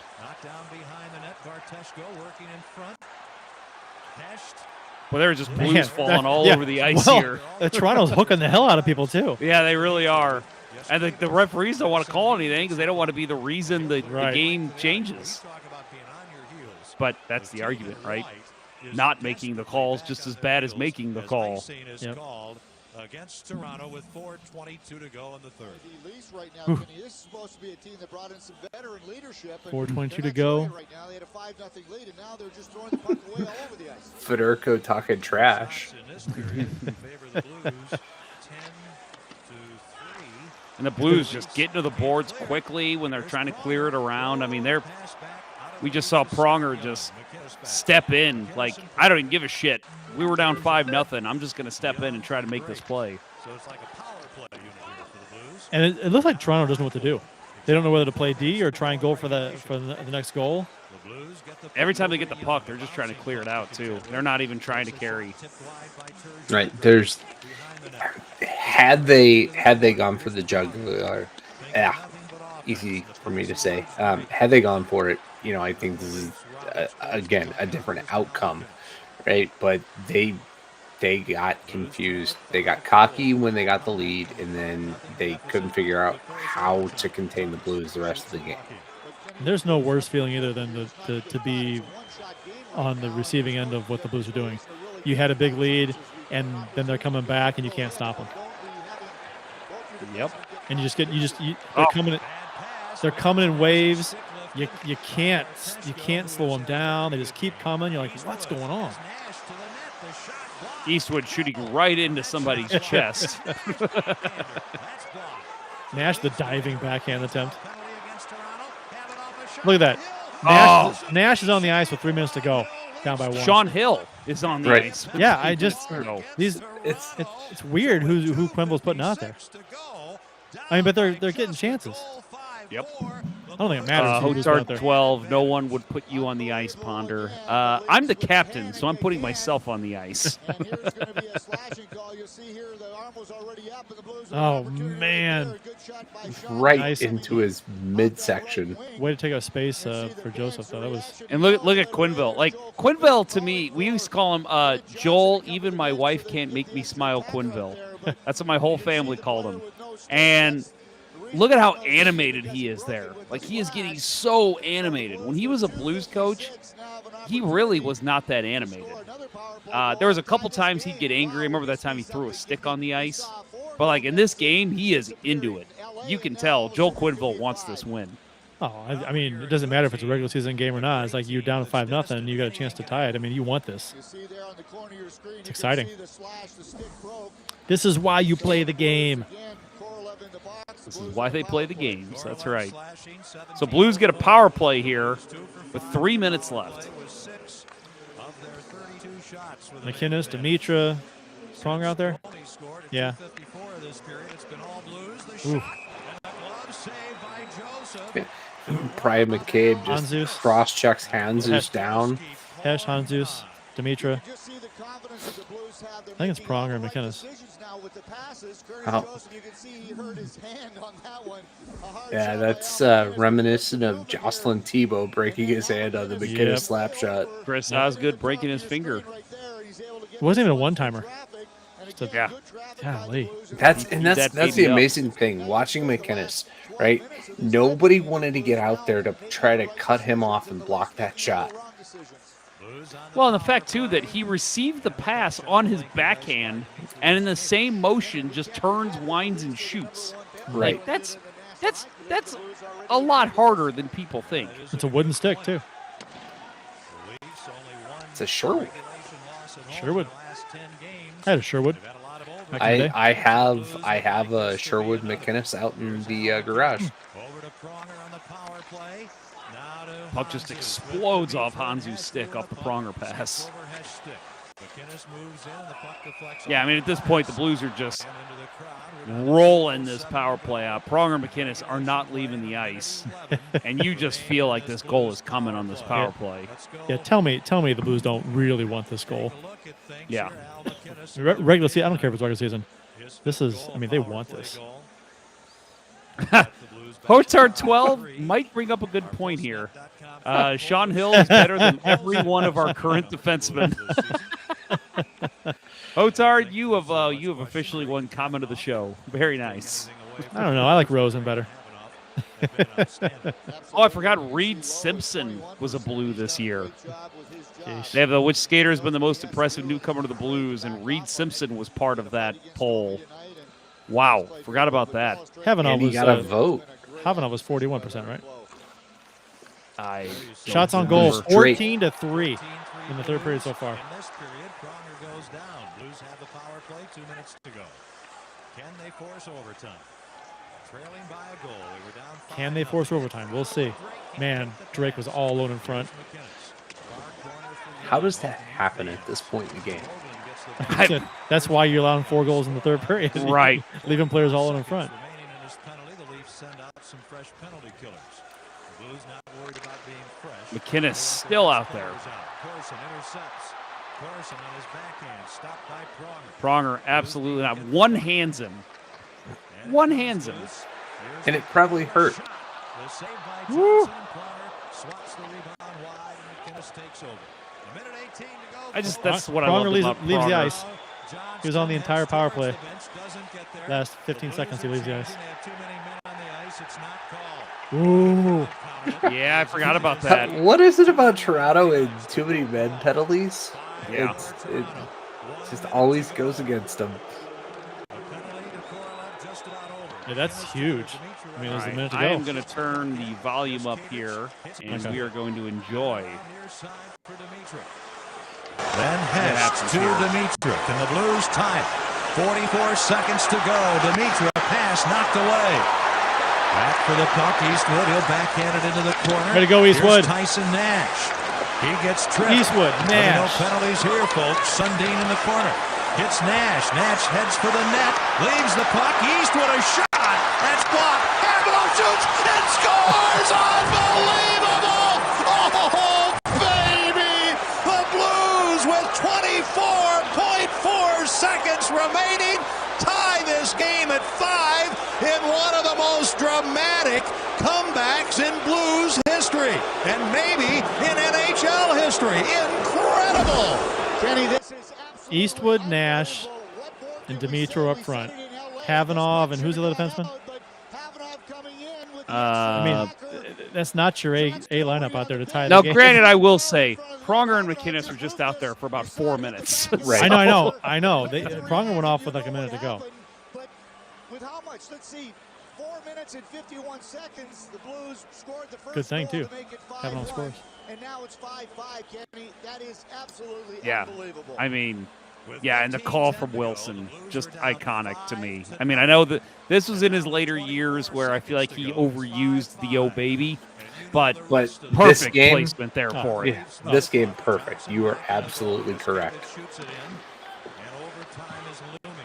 He had And a line. the He had a rookie, li- the he had a rookie line- Alexander Havanov with the game tire. Ken Wilson had a line of baby apparel for a while at the Blue Note Sports Shop.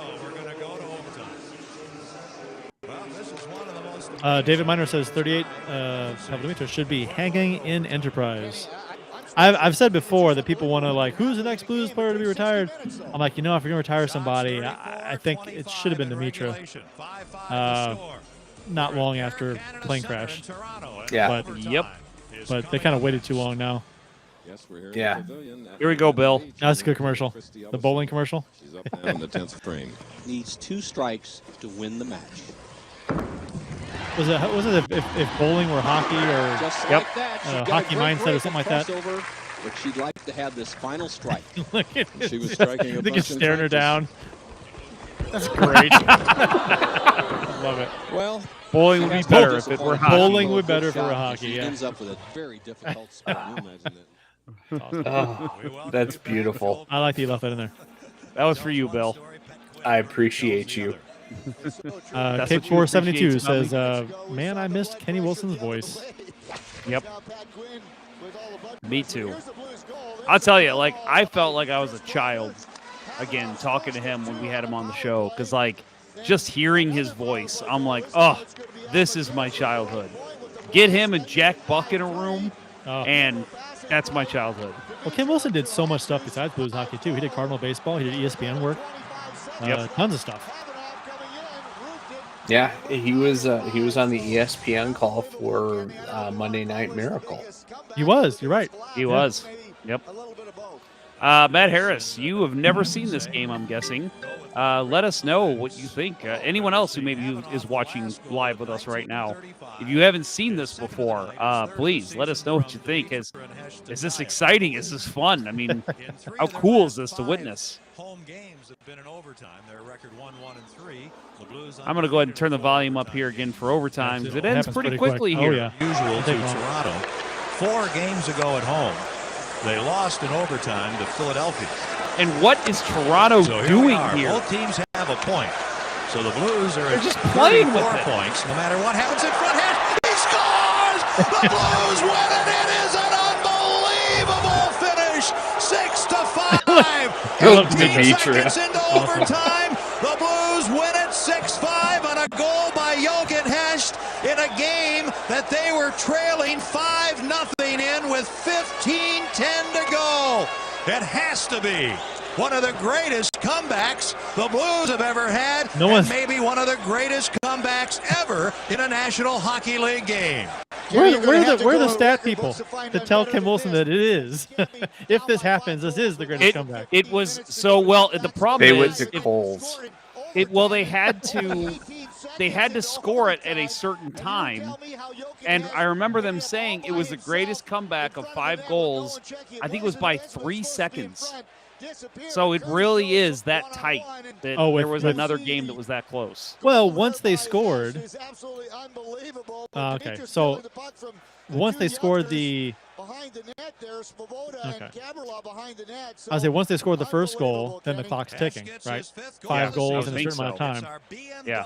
Play of the game coming at 18 seconds of overtime after the Blues had tied it with. I mean, Toronto looks unbelievable here on defense. Jesus. Yeah, what are they doing? It's like they were just passing the puck around the corner. They started Svoboda and Caberlet, and Caberlet was a rookie at this point, I think, very early in his career. Not sure what that strategy is. Cape Core 17 or 72 says, I was 15 in my room watching this game and I freaked out. My parents were pissed because I woke them up. Yeah, my dad and I lost our minds. And I remember my mom just yelling, "What?" And we were like, "The Blues just won." And she's like, "It's November." It's like, but they were down 5-0. 6 goals to win it. Sean Nolan said Kim Wilson called Pete Rose's 4,000th hit. That's cool. For Bernie Federico, I'm Ken Wilson. The final in overtime. The Blues Wait, Dan McLaughlin was part of this crew. He used to be on ice reporter. Yeah, he was the on ice guy. He was on assignment. Does that mean he was allegations? Getting his first Do the DUI? allegations. Yeah, he was having his allegations. Ooh, Gonzaga and Arizona coming up. Man. And then it Well, gets there you preempted go. by the replay of that game. Fantastic. That's a lot of fun. Bill's getting blocked. Bill, work your way around the crowd. Wait, I want this. Ah, man, that was good. There you go. Good stuff. Good stuff. No, that was fun to relive. Again, I've watched that game a couple times. Just since it happened, and I don't know, doing it here with you guys and witnessing it with our crowd here. This was fun. I'm glad we were able to do that game. It's fun stuff. I like doing these. These are great to do one or two of these during the off season. Yep. Bear down Arizona. We may have time this summer to do one more if we want. I was saying I would have loved if Austin could have joined us because I know this was 3 years before he was born. So I know he's never seen that. He's heard of it, though. I had somebody back in the early days of the letsgoblues.com forums. There was somebody had a copy of the Wednesday Night Wonder on VCD. Remember VCDs? Whoa, good Lord. And they sent me one in the mail. And I still have it. Yeah, I think you made me a VCD of Jason X. I did before it came out in the theaters. Yes. Before it was even released, I got a hold of a copy. Yeah. VCDs. That was good stuff. Condensed movie on about 800 megabytes, whatever it was. Yeah. Terrible to try to watch. Well, you watch it on a computer, fine. You go to watch it on TV, it's like, right. And you got to have that special DVD player that played VCDs. Not all of them did. Yeah. David Miner says Monday Night Miracle, please. That would be fun. I would love to watch that. We haven't done that one yet. We need to have a list. I need to have like a list out somewhere. Keep it somewhere for our listeners. Maybe just on Facebook. Why don't we have a Twitter vote? Well, I was going to say, I think it'd be fun to list all the ones we've done. So that way people can go back and watch them. All the ones we've done, and then list like 4 we haven't that we might like to do, and then have Twitter vote or something. Great story. Now back to you, Bob. Yeah. Thanks, Hoaxard. Monday Night Miracle would be fun. What was the other ones we talked? We talked about beating the Red Wings in the playoffs. It was at 1990. We had Gretzky's 91. first home game, which would have been fun. Mm-hmm. There's a couple of ones we talked about doing that. can we watch the absolute worst Blues loss of all time? I mean, that would be the Yzerman goal, right? Oh, we should do that. Oh well, I I mean, don't know if I'm ready for that. but I mean, we covered so much of that when we did the drunk history thing. Oh,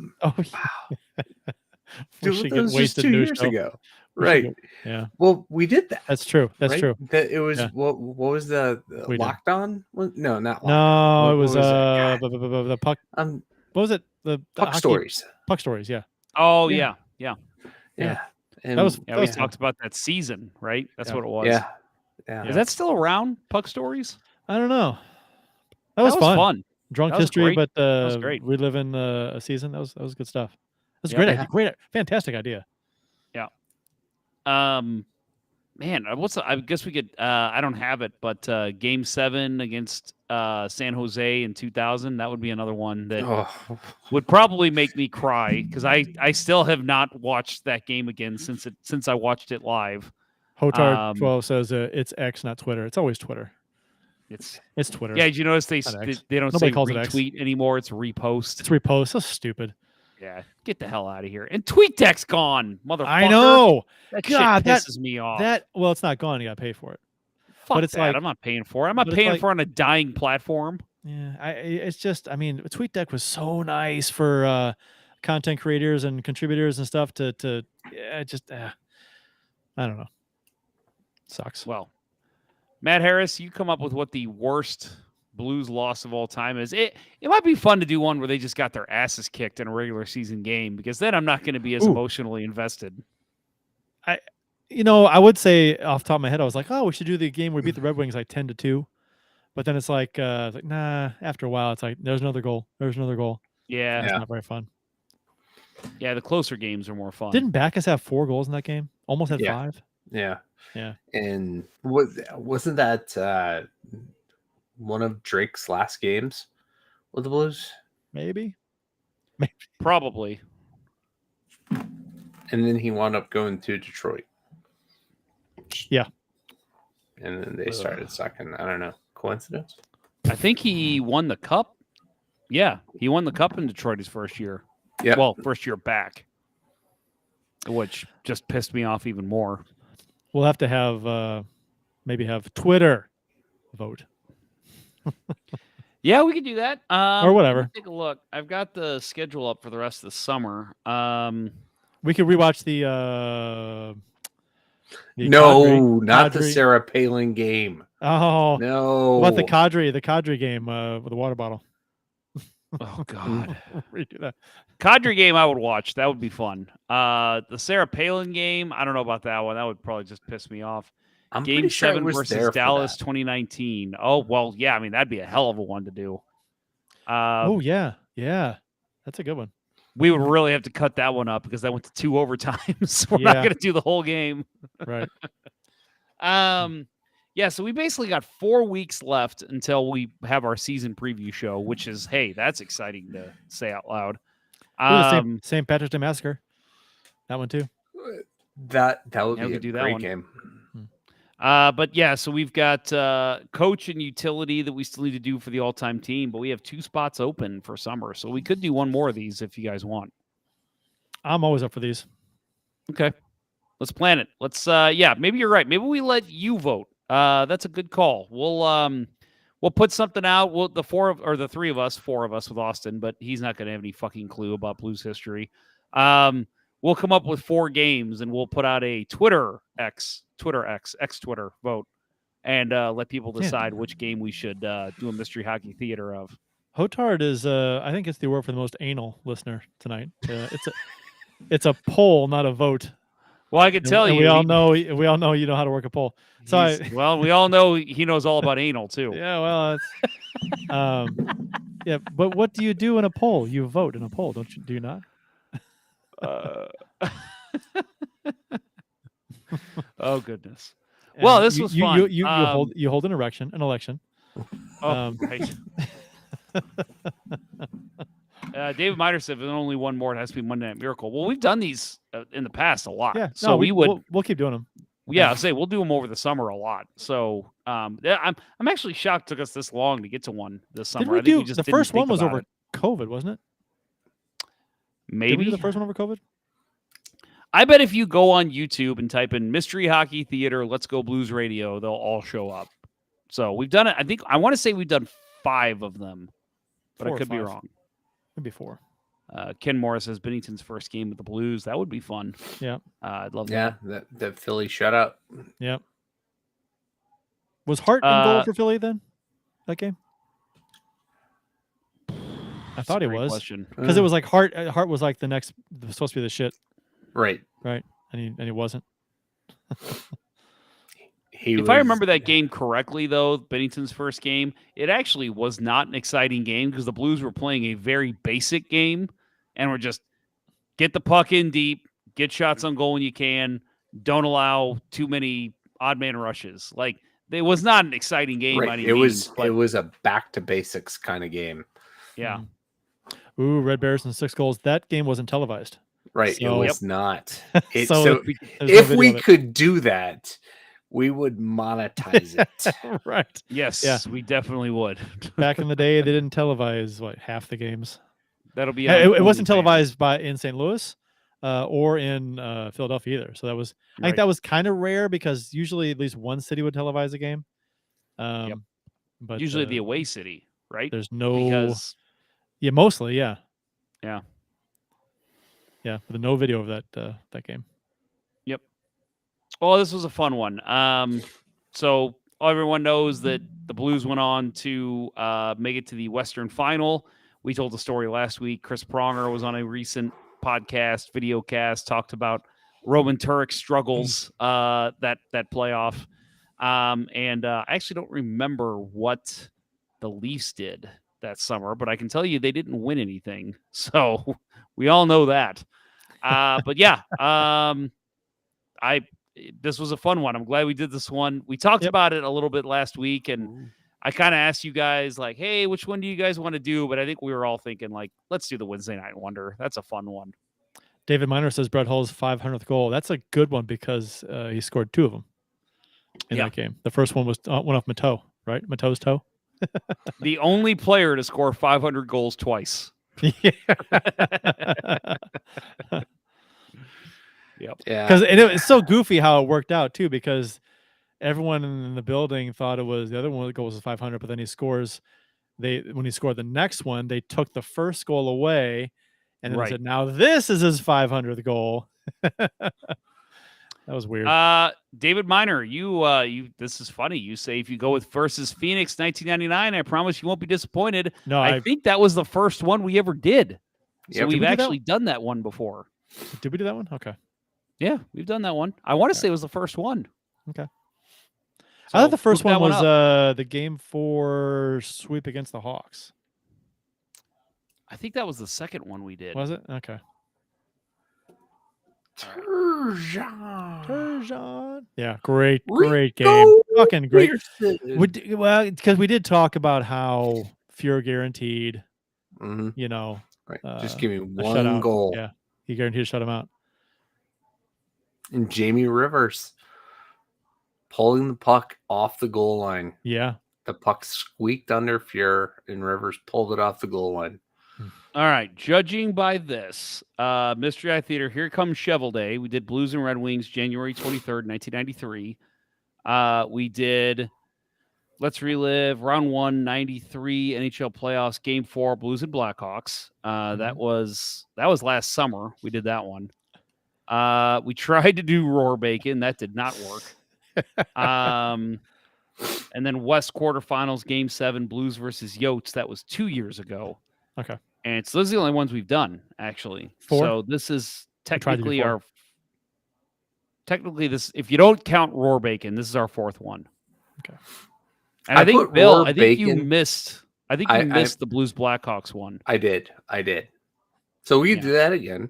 I'd be up for that. How about we just do a private screening with Bill Day? Yeah. Let's do that. It'd be fun to bring on a guest for one of these too. Somebody, I don't know, notable that would have something to add of Ken interest. Wilson. Yeah. Will you sit with us for an hour and a half? Dude, and watch a game? it's not a terrible idea. That's I a think great that would be idea. A lot of fun. That's a great If idea. we did that, though, it would have to be the Monday Night Miracle. Yeah. Or something that's a that good point. I mean, well, he'd have to call the game, obviously. I bet it'd be weird for him to just sit there and just constantly listen to his own voice.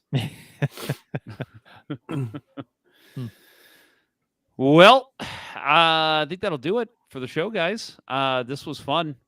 Oh, yeah, Bill missed a mystery hockey theater due to the allegations. Yes. Damn it, we are going to start having to use that. That's so good. Nobody goes on assignment anymore. No. They're under the allegations.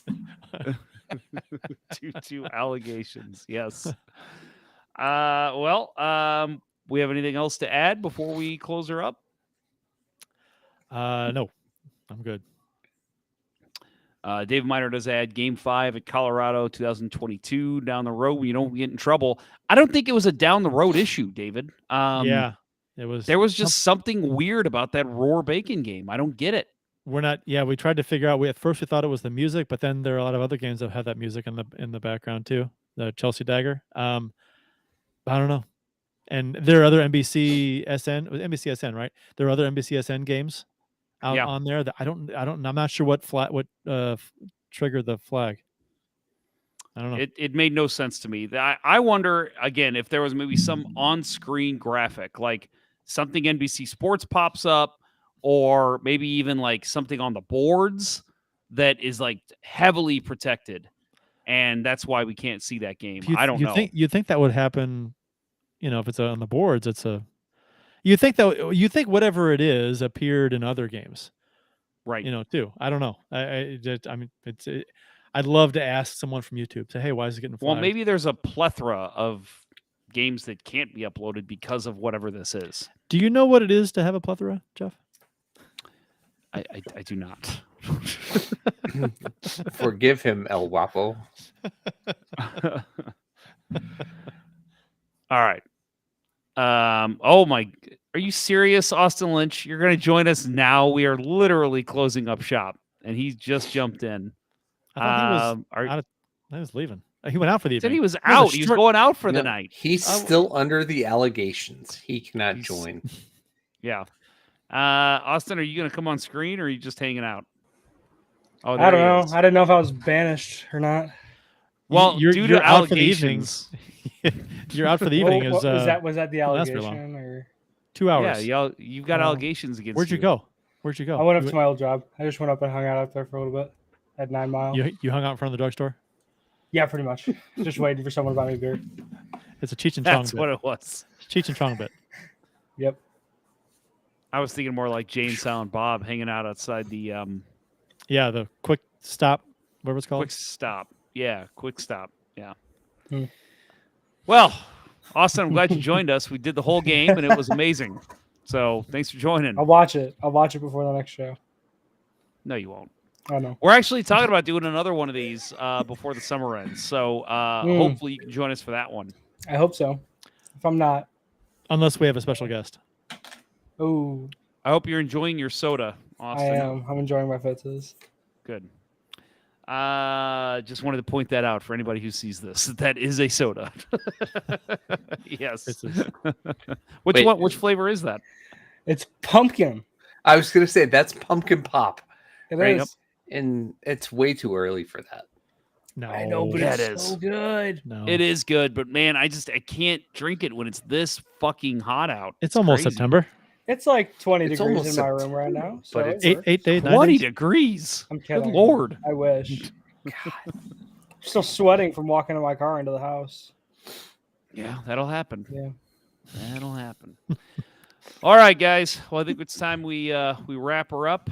Support for Let's Go Blues Radio is brought to you in part by ID Life, the world's only truly personalized vitamin platform based on a health assessment of your DNA. Visit rockinthatidlife.com for more information. That's rockinthatidlife.com and get 10% off by emailing Dustin at rockinthatidlife@gmail.com and tell him Let's Go Blues Radio sent you.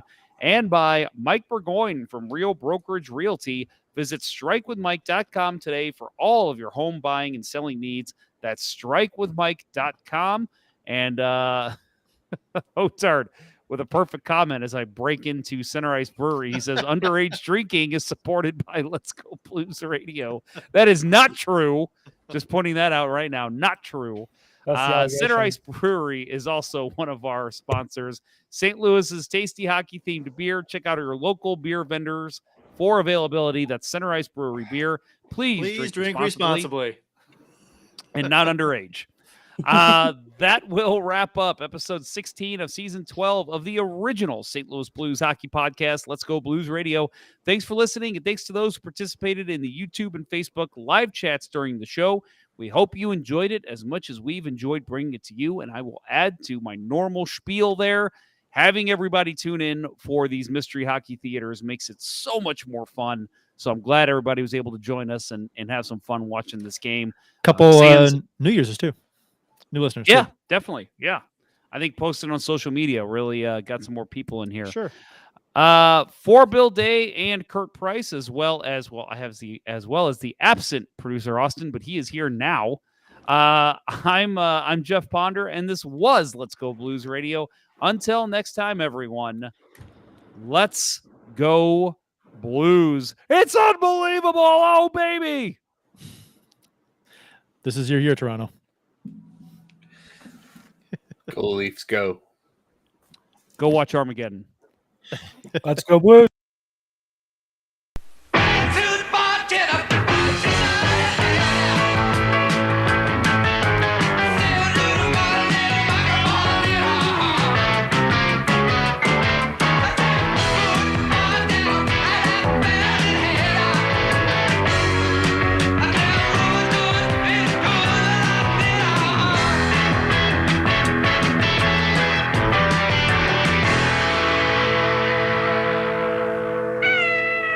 Sit, Ubu, sit.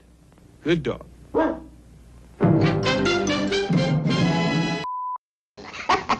You thought I was going to say, son of a bitch, didn't you?